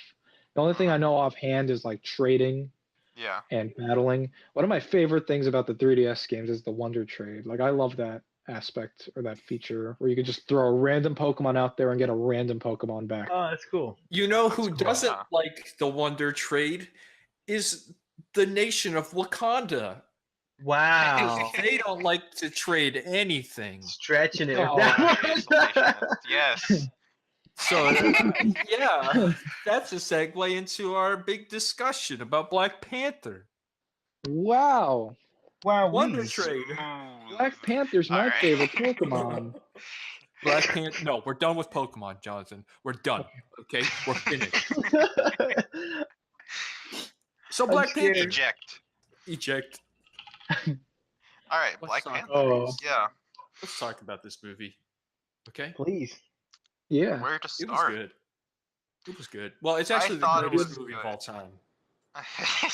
Yes, according to Rotten Tomatoes list, it is the Even better greatest than movie Citizen of Kane. all time. Even better than Yes. Citizen Kane. It is Yep. the Citizen Kane of our time. I saw this movie actually again last night, and I liked it a Ooh. lot better the second time around. Really? Yeah. I feel like I've been Wow. hesitating going to see it a second time because I feel like all like the slower parts would just drain on me. That's what I You know thought what I too. mean? But like one of my biggest, not problems, but I guess qualms with Black Panther is that By the way, I think- spoilers. yes, Oh, yeah, spoilers. spoilers. Okay, good. Spoilers. Is that I feel like in the first act and even through halfway through the second act, there isn't like a clear goal or like a clear thing that is pulling you through the movie, if that makes any sense.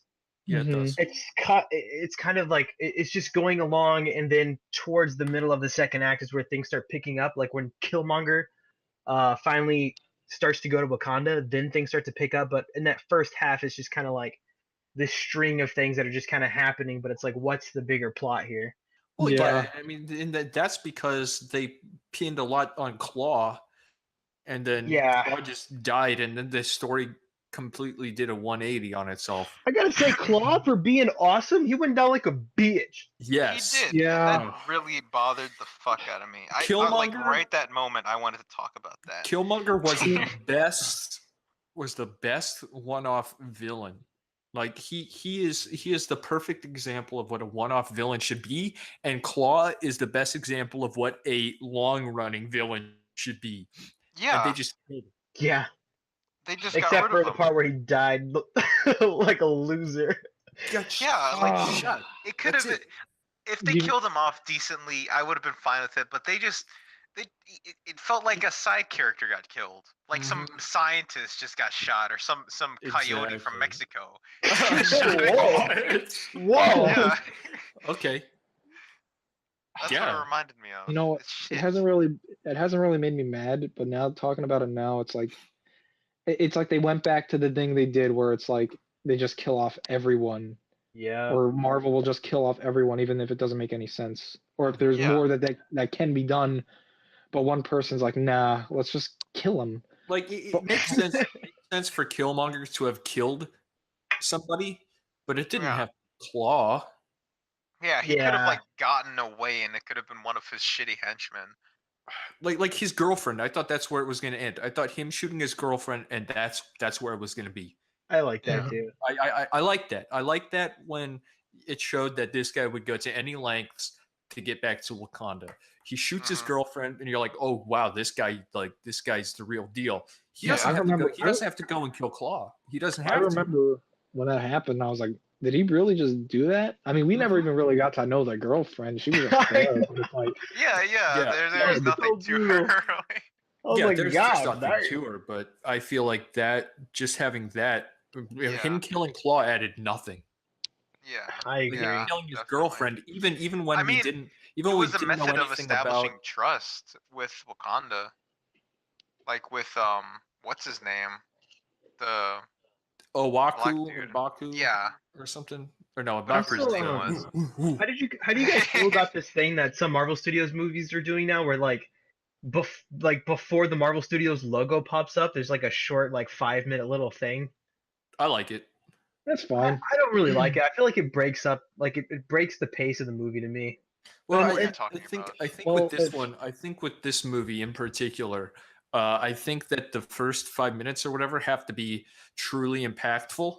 Yeah, to get your attention. But I it- feel well, like it like, would have been more impactful if we started with him getting killed. Like if that was the end of that. Like if we just saw the whole scene play out. No, yeah, that's what I'm saying. Like the very beginning, the first 5 minutes into the Marvel logo or whatever, I was Yeah. like, did they really have to show that before the Marvel logo? Like, what does that add?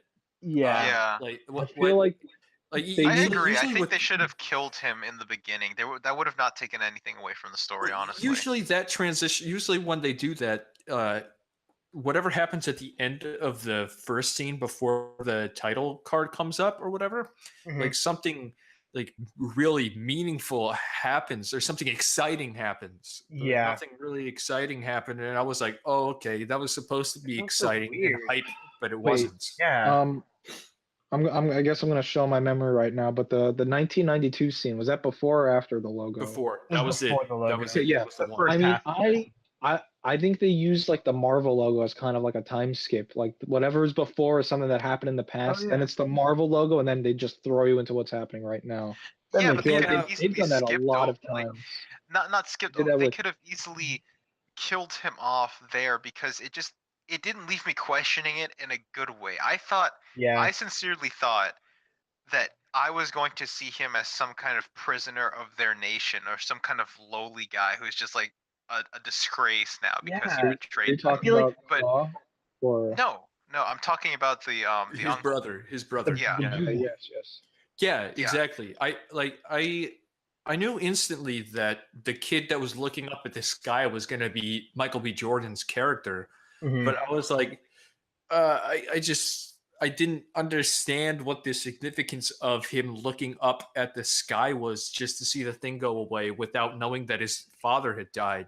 Now that I Yeah. think about it, that I leads mean- into my initial problem where if I feel like because like I spent that first half of the movie trying to figure out what the hell I just saw in the first part. Like if they Yeah. let that whole scene play out, I feel like all Exactly. that my complaint earlier would be moot. Because then we Exactly. would have that pool that of like. I also ooh, feel like we what's should going have on? seen more with Killmonger's upbringing in Oakland. Yeah, I Eh, agree.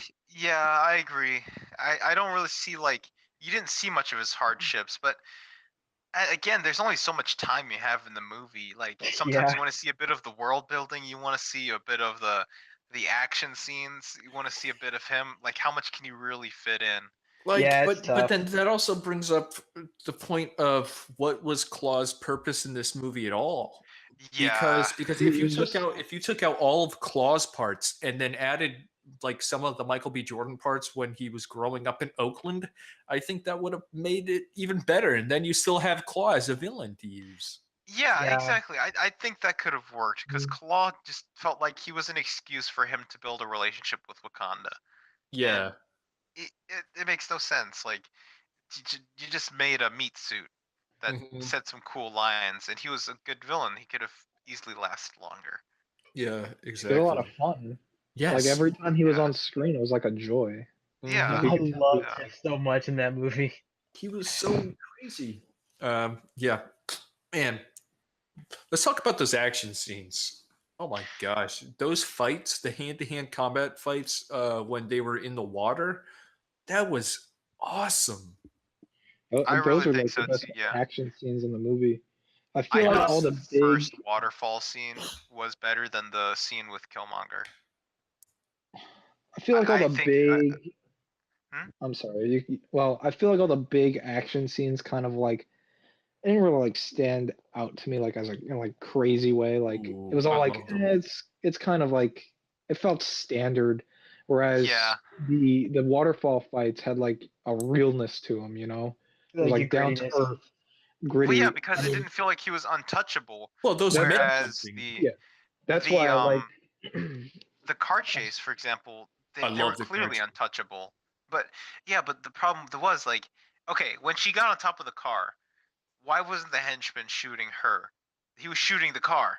He saw her clearly. He was not shooting her. You saw the bullets. He was shooting at the windshield. She was on the think- car. Yes, but I think Bitch that's of just a disbelief. nitpick. Like, because you know how so many movies do that. And Yeah. it's just stupid, but Or now that It's I'm just to thinking build about up a cool like, oh, she's gonna throw her spear, which was awesome. oh But at the Yeah. same time, it's like, like thinking back on it, I think the parts about the car chase I did like was the spear throwing that like just completely totaled the car, yeah. and was also when he awesome. just releases all the energy on Claw's car. yes. Yeah, I love that That aspect. of the scene scene. That was cool. that scene worked way better in like the context of the movie than like in the trailer. Yeah, I Mhm. think they worked in the vibranium really well. Yeah. I mean The, he's like- kind of like overpowered, but Eh, I mean not whatever. really. I mean, we'll see him. He's not really overpowered. No, I think he gets. No. Yeah, I completely think he gets his disagree with due. that. I completely disagree with that. All right, maybe he's not overpowered, but he's kind of like invulnerable. Okay. Like, No, I mean, you all saw the- him like every get tossed hit in back his in suit. the casino. In his suit, I In will his agree. suit. I will agree with that. But out of the Yes. suit, Out of the suit, no, obviously. I'm just talking about the suit. The suit's like bulletproof, absorbs energy, releases the energy back. It Covers fits in him a from head to collar, toe. like a little tiny collar. It's ridiculously overpowered. But you take him out of the suit, and that's when the fights start getting interesting, or when Well, the I powers mean, are taken if you- away. If you have You know? like his vibranium hand, for example, that did a lot of damage on him, and that could have easily done something. So there was still a little bit of a threat. But yeah, Well, No, yeah, altogether the in thing- those are you talking chase about- scenes and stuff, there was no real threat. the thing with that though is that's not a problem with him. That's a problem No. with what Marvel is throwing at them. Yes. When we see I mean- when we see Black Panther up against Thanos, holy shit! Yeah, no, Vibranium's of not course. going to mean of anything. course. When we see Black Panther up against people that well aren't people, that's when things are going to change, and that's Right. But I mean, when it's Black Panther in his Black Panther suit versus like a bunch of people with guns, I mean, who the heck is gonna win? But it Well, also I mean, makes you sense could too. say the It also same thing makes for like sense. Captain America. Are you expecting him to lose? Yeah, against exactly. a No, bunch of course I'm not Iron expecting Man. any. I'm not Yeah, expecting any of yeah. these people to lose, or Yeah, at it, least lose at the end of the movie. It's like They if might Iron lose Man's like in the getting first shot act. with bullets, it's not going to mean anything. Yeah, I That's mean, not even vibranium. I know. It's just that's also the point. Is that It's the this power creep, technology I guess. I don't this know. technology is overpowered, and The technology in these movies is like just like baffling. It's like it doesn't even make any like sense. It's just like it looks cool. It's like, oh, the entire thing can fit in a string in a collar. yeah. Yeah, I know I'm probably taking it too seriously, but I think I don't do. know. I see where you're coming from. I don't know why it stood out to me more in this movie than it usually does. I think it's because they made like so much, like they said, it's like it's bulletproof and it absorbs energy. Like punch it and it's gonna hit you back. Like I don't know. Maybe I just didn't pay, or I'm not remembering the older movies as much, but I feel like they didn't like focus on how good the suit was. I mean, no, Iron but Man obviously. that's the I point. think they That's did the point. actually. That's the point because vibranium is foreign to everybody. Yeah, except Captain America with his So shield. so you But even have then, to they, so you have to explain why this is much more much better to use than just simple steel. You have to Yeah, explain that's that. true. That's true. Yeah, Yeah, and and I like think they're building it up as a material altogether. I don't know if they're going to use it further in like in different I movies. he think wasn't like it'll become big. Yeah. he wasn't like too invincible either. Like whenever he was trying to chase Killmonger and Claw, like they shoot him with that gun and he like flies back and then he like backwards. he loses him like. So like he can't take the bullet, but he's still like affected by the impact. Like he doesn't get up like all cherry, you know. He's like, "Ugh, my ribs." So, but I do see where you're coming from, and I do agree.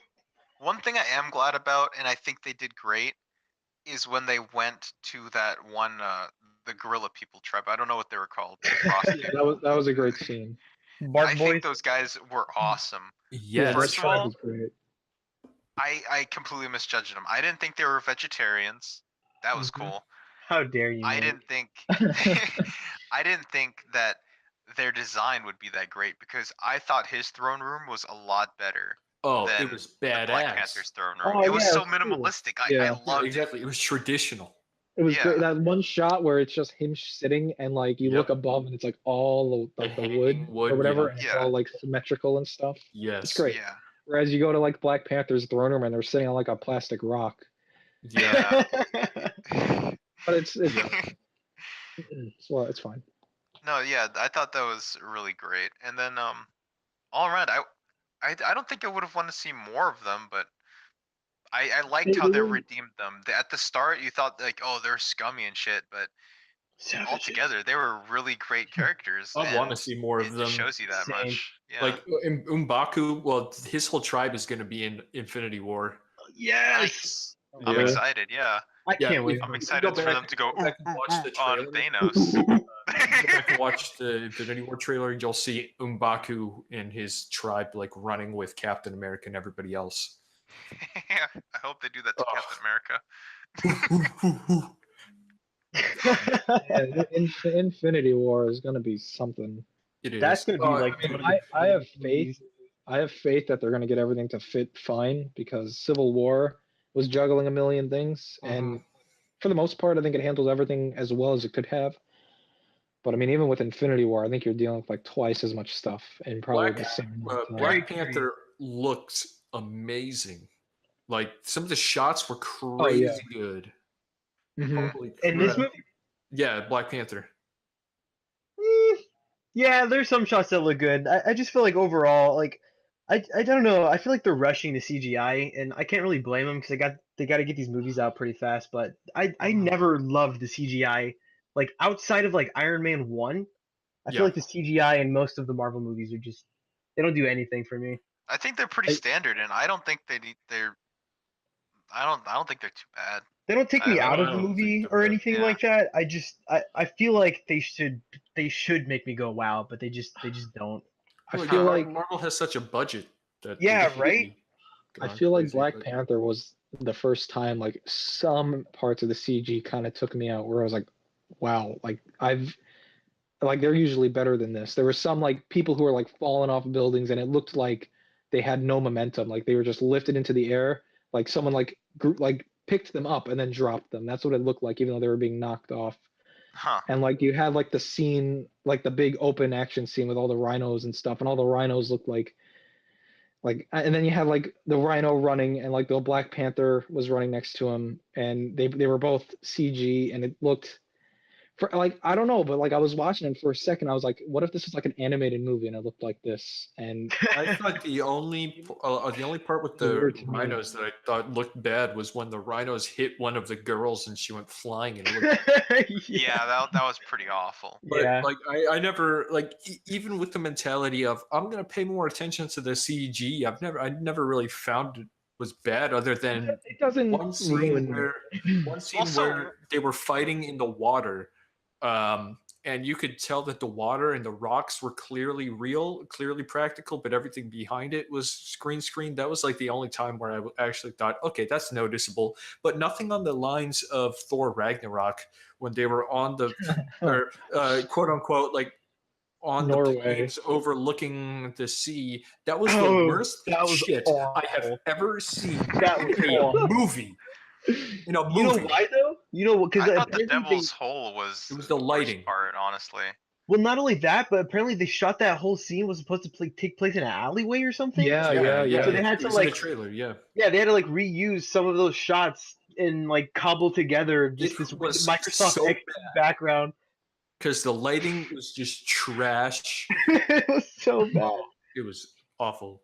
Yeah, the CG never like ruined the movie or like even came close to it. It was just it was one of the first times where like I actually like noticed it, Yeah, which usually doesn't happen. it's also it's You also didn't feel that different. way with Thor 1? Thor 1, Yeah. I don't even I did, remember honestly. anything about Star Wars. It's also different because these weren't other than Black Panther, these weren't people in costumes or like people in like suits with their face covered where it could easily be CG. These were real people in costumes that weren't covering their entire body. So it's much harder to model a real human being than a human being in a suit that's completely covering them. Yeah, sure. it's not that like their CG is usually like perfect that you can't tell the difference. It's actually really hard to explain when you put it that way because there's obviously stuff that I know is CG, but I feel like it usually doesn't break the immersion, I guess is what I'm trying to say. Mhm. Yeah. I think that the only CG in a Marvel movie that's truly blown me away is probably the Ant-Man and Doctor Strange. I think Doctor Doctor Strange blew has me away. fantastic. But Doctor Strange is the most forgettable Marvel movie Yes. to me. It's so unfortunate because I'm a huge fan of Doctor Strange. Like I love the Doctor movie. Strange. There's just so It- much it- cool stuff they could have done with it. It's very cookie cutter. Yeah, So and I guess forgettable. it's 'cause it's an origin film, but you know. The Yeah, one so thing what that do you really think about takes me the- out, well, I was talking about Thor, or just Ragnarok, just everything that has to do with Thor, and this is why I'm happy that his home planet's gone, Asgard. Asgard always tears me out. Asgard has always bothered me. It Really? looks, the place looks great, but it just always tears me out. Every section in there has always bored me to death. Every time they were gone from it, I didn't love the movies. I enjoyed it more. But Mhm. I enjoyed it so little every time they were on Asgard. I was so happy when it was gone Yeah. at the end. I can see that. I feel like the movies just never really did it justice. Like every single Thor movie, it's like takes place spends as little time as possible on Asgard instead of like embracing Asgard. Mhm. Yeah. Constantly trying to get away from it, which doesn't So make when they go to it, it feels like they're tearing you away from the real movie. No, Yeah, it's like it's- self-deprecating where they're like, Yeah. we don't And I mean- like we know you don't care about this, so And- we're not going to care about it. So and the we're ending to of Earth. Thor Ragnarok is just so ridiculous to me because Thor and Loki and everyone else who lived on this place for hundreds and hundreds of years, the entire place blows up in front of their eyes and they're cracking jokes about it. It makes no sense. Yeah. I mean, I know that Thor Ragnarok is supposed to be like a jokey movie, but it's like if you're gonna have one like actually emotional scene, you could have that scene where it's being blown up instead of having Korg, I think his name was, say, "Oh, well, I guess you can't go back there." And I loved Korg, but it's like there's a time and a place, and that was not the time or place. In my Yeah, but opinion. I mean, Well, And could now they Asgard really is have gone. done something in my like that? opinion, I didn't care. I know, and that's the thing is like we're not given a reason to care, but it's like it doesn't make any sense though that these characters that are supposed to care don't. Yeah. It's weird. Yeah. I wonder because I feel like the Russo brothers, like with I feel like their movies are like more feel more grounded than most of the other Marvel movies. Like with Civil War, like there's jokes and stuff in there too, but for the most part, it's pretty heavy-handed, I guess. So I'm wondering if with Infinity War, I wonder with the tone, like how they're gonna I'm juggle the excited tone to in that see movie. what they do with Infinity War because there's going to be a lot of off-planet stuff. So watching the Russo brothers do some off-planet stuff is going to be really, really fun. Mm-hmm. I mean, Winter Soldier I think is still my favorite Marvel movie just because I just love the action in that movie. Like that's the kind of action. Like they just did the action in that movie so well. I love the plot. I mean, it's not like some crazy super plot, but it's just a good, solid story. It's a good sequel, I think, to the original movie without feeling like it's, too tacked on to the rest of the universe, if that makes sense. Like it feels like a proper sequel to the original, despite being so far removed. How did you guys like the villain in Black Panther? Oh, I liked him a lot. Killmonger? Yeah, Killmonger, yeah. I thought he was liked him a great. whole lot. Yeah. Definitely I one of liked the him. I best. think he was the Marvel main one that I could really empathize with. Like, I can't really see much in other villains. There's no reason to actually, partially root for them or see like, oh yeah, I kind of agree with that. And he had points that he actually, he pushed and they actually adapted to it. He changed something. I think that his motivations were a little extreme. Well, I mean, that's like what the kind of person he was. He took part in these operations. He only knew war. But then that in itself, with his motivation, led the other characters' motivations to make absolutely zero sense. Yeah. You're talking about that one guy specifically? Yes. I can't remember his name. I know exactly. The guy that was in Get Out. What is Get his Out boy. problem? Rhino boy. I don't know what's up with that guy. He was like, we didn't get much. He was literally like, okay, your dad didn't catch Claw in 30 years, so I expect you to do it in one day. Oh wait, you didn't do that? You're a failure. Time to give all black people across the world guns to kill everybody. I think it was because he felt so betrayed about like them keeping the secret that the OG Black Panther killed his brother. Like I felt like he was like, oh, I'm not gonna trust anything that T'Challa says anymore.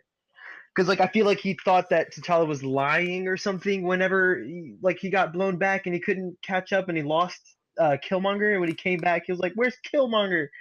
I don't know. I felt like there was some distrust there, but they didn't build up to it well at all. I don't think they built that at all. I think there was an excuse for him to trust. I feel like there was a lot of excuses for them to trust Killmonger. There was killing Claw. There was him wanting Claw. So not a lot. Just those two excuses. They just made that too easy. Yeah. And then the fact that they're so traditional that him wanting to take over the kingdom and no one resisting was just such an easy process. Like all of Wakanda goes to war from like 0 to 100 instantly at the end of the movie. It's like all these tribes or whatever just like out of nowhere. It's like what? I don't know. I actually liked how, because of how traditional they were, I liked how he was able to go in and be like, hey, I'm able to fight for my right to be king. And then he did, and he beat T'Challa's ass. Yeah. Actually, no, he didn't, because it actually shows that T'Challa, he got beat because he hesitated. He had him on the ground. He could have He went for the froze. kill. Yeah. I never freeze. I never freeze. But I don't know. I think it's smart feel because like he used the rule destroyed. against him, you know. Yeah. So I didn't have a problem with that. I thought that was cool. Yeah. Dude, But I really I think like the fact. Yeah.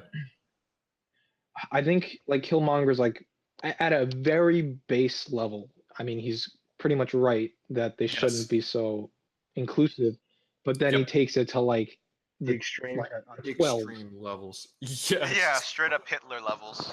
Yeah. He starts at he hits that 10 and you're like, okay, yes, this makes sense.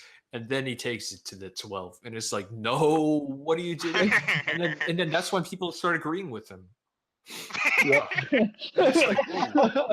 It's So like, maybe it's okay, time to you kill gotta- everybody. Yeah, yeah. Yeah, it's like, Sounds okay, you gotta reasonable. kind of tone it back. But I did like how the warriors of Wakanda were like, it's our duty to protect the throne.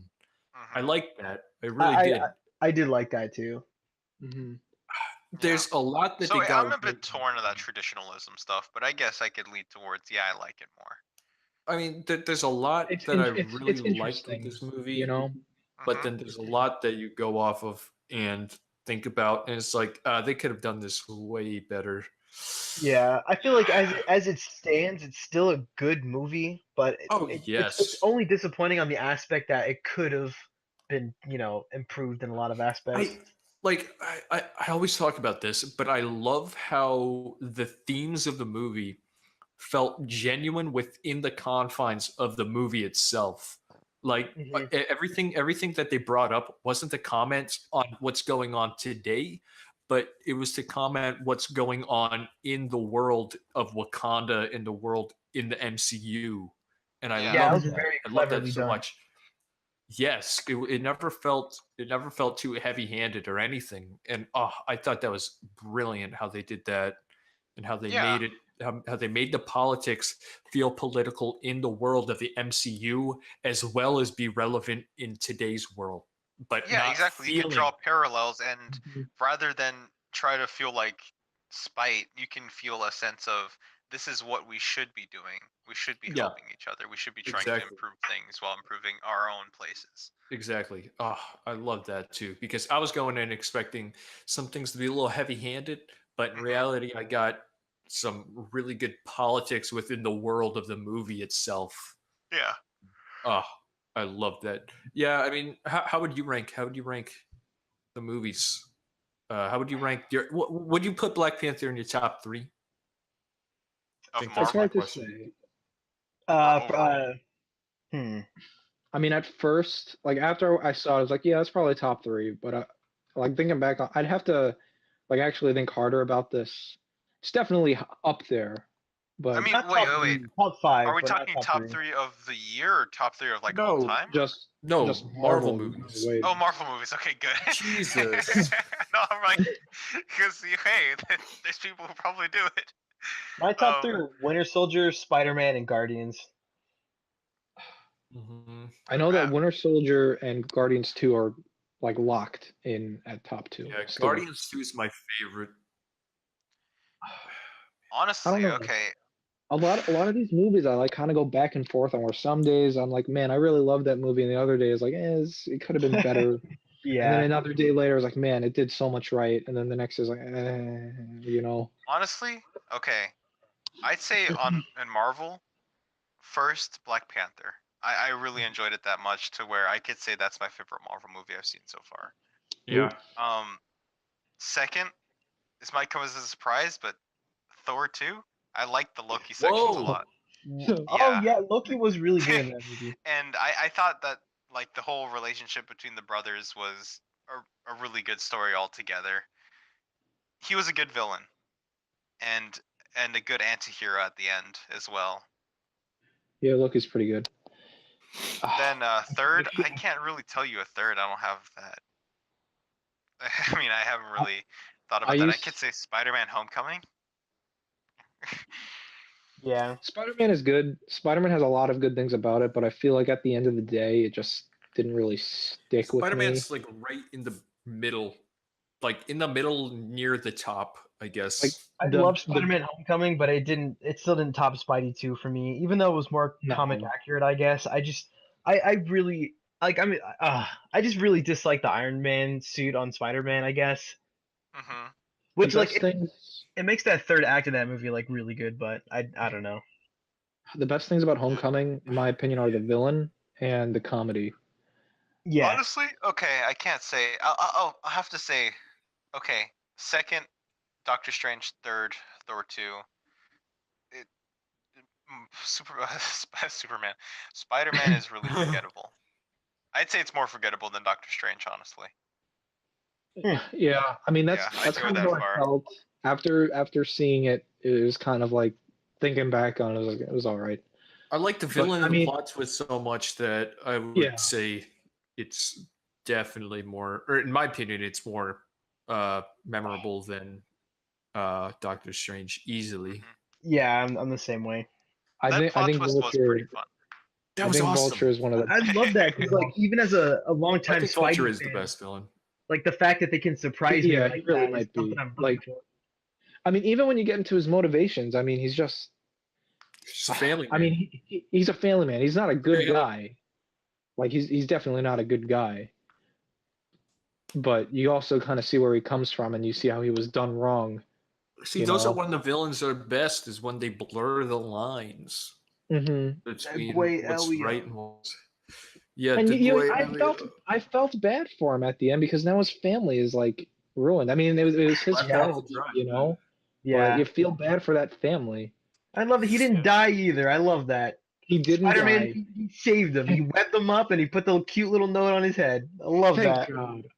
I remember like I know. I remember watching the movie and he saved him. I was like, thank I God. saw. I was like, really thought he was yes. gonna die. Man, Yeah. and then So they started setting up, I think, some of the Sinister Six stuff in the post Yeah, credits. But because the With Scorpion boy. yeah. Man, I think I would rank it like I think I would rank my top 3: Guardians 2, Civil War, Black Panther. Okay. Guardians Civil Civil War. War, Black Panther. All right. I think Guardians 2 as number 1, Civil War is number 2, Black Panther is number 3. I still think visually Guardians 2 is the best.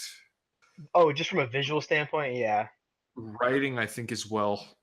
I Like think the Civil- character moments in Guardians Yeah. is yes, Guardians they're 2 the best. has For the sure. They're best the best. characters.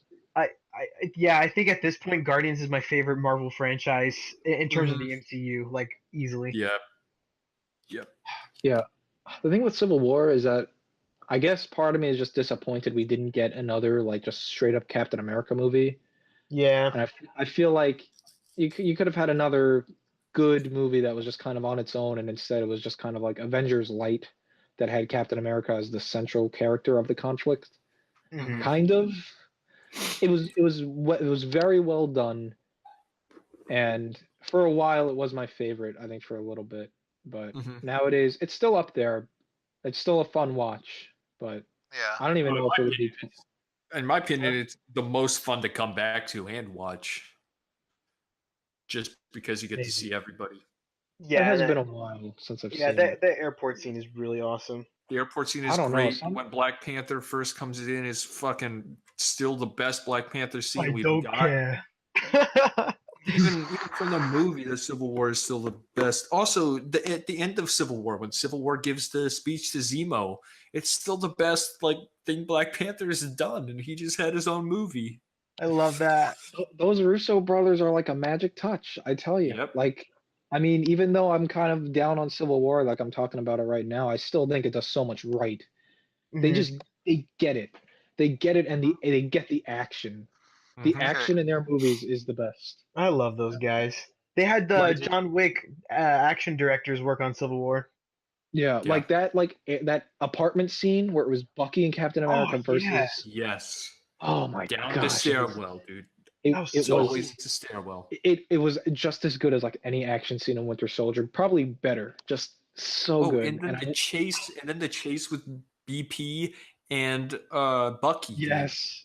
Oh, Oh, that the was so underground, cool. man. And but I hope Black it- Panther just lunges forward and just rips. fine. I hope Infinity War. I hope Infinity War Jesus has Christ. at least one fist fight. It just needs one fist fight. I don't know between who. It just needs something like, just like real and like. Ooh, I think exciting. I think it'd be pretty exciting if it was like Thor and Thanos just fucking fighting with one another. Oh, Oh, that'd be pretty cool. especially if Yeah. Thor didn't, or when he doesn't have his hammer and he just goes all God mode. Mhm. That was so exciting to watch I in hope they have Ragnarok. something I like just that. feel like that'd be fun. You know what it is? I think why the action in their movies feel so good is because it has like a weight to it. Like Mhm. You like feel every those heavy hit, thuds. you feel the hits in a way that I don't think Oh any other my Marvel movie God. has quite Yeah, captured, except maybe even the the. trailer, even the Infinity War trailer, when Thanos just like punches Iron Man down, you Oh, that feel is it. such a good shot. You Yeah, feel he it. just immediately is just knocked out. He's done. Yes. One Don't- I'm hit. excited for him Oh, to. I love I'm that. excited to Oh, see dude, Thanos beat the Thanos shit out is of gonna be everybody. so honestly. good. I hope he does. I hope he can't. does. Oh, I can't wait for Infinity War. Like It's I've gonna be been great. waiting for this ever since I could like breathe. Yeah. Cause like I have footage. I have footage on my freaking computer of it's my 2-year-old birthday party, and it's Marvel themed. And I Wow. look at my cake and I go, Pygo Man. Like I barely even speak, but I know who Spider Man is. It's like one of the 3 words in my vocabulary. Dude, I've been dude, waiting for that moment. Infinity War is gonna be great. All right, so Man. we're a little bit past our time limit, but hey, whatever. I'm not gonna put a time limit on these things anymore. Yeah, so I think this is a good closing point, a good end point. So thank Yes, you excitement everybody for- for Infinity War. Awesome. Yeah. Yeah, exactly. Thank Excitement you, for thank Infinity War. everybody That's a good place to end. for yeah. Thanks everybody for like tuning in, listening. Thanks for all the listens on the first episode. We hope that you come on back down to episode 2, hang out, listen to us rants about Pokemon X and Y. Oh, yeah. Listen to Oh us boy. The best games talk ever about made. Marvel. Oh, the best games ever made. Yeah, so thank you everybody for tuning in. We will see you next week on episode 3.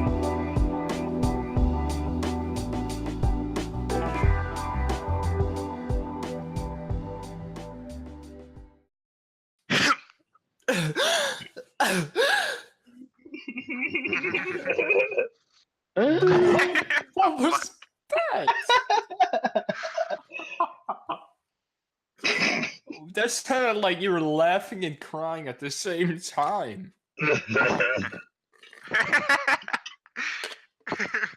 Maybe I was. Oh. Never thought about it like that. Yeah. Yeah. Yeah. Okay, so without further ado, let's begin. My throat Everybody is get- cleared. Everybody get your throats cleared.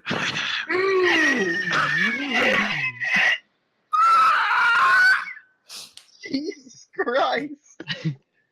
Hey, you lied. You said you couldn't do that anymore. Was What? That wasn't me. It wasn't Okay, you? I'll go full retard for half a moment. No, I can't do it. I can't do it anymore. My throat just like That scratches was up. me, my friend. There's too many Oh. pterodactyls. Dude, Yeah, in high school, I actually made somebody run out of the bathroom. Oh There's- no. There's a pterodactyl in there.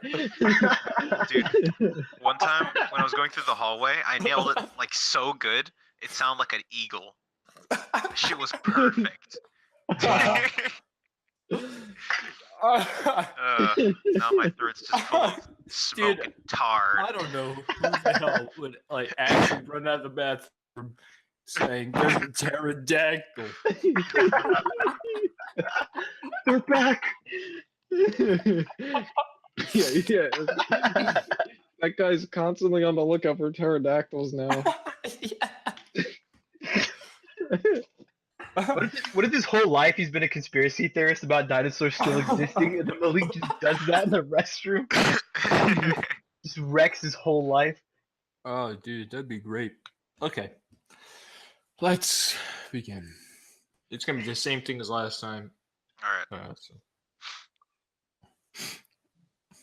All right, here we go.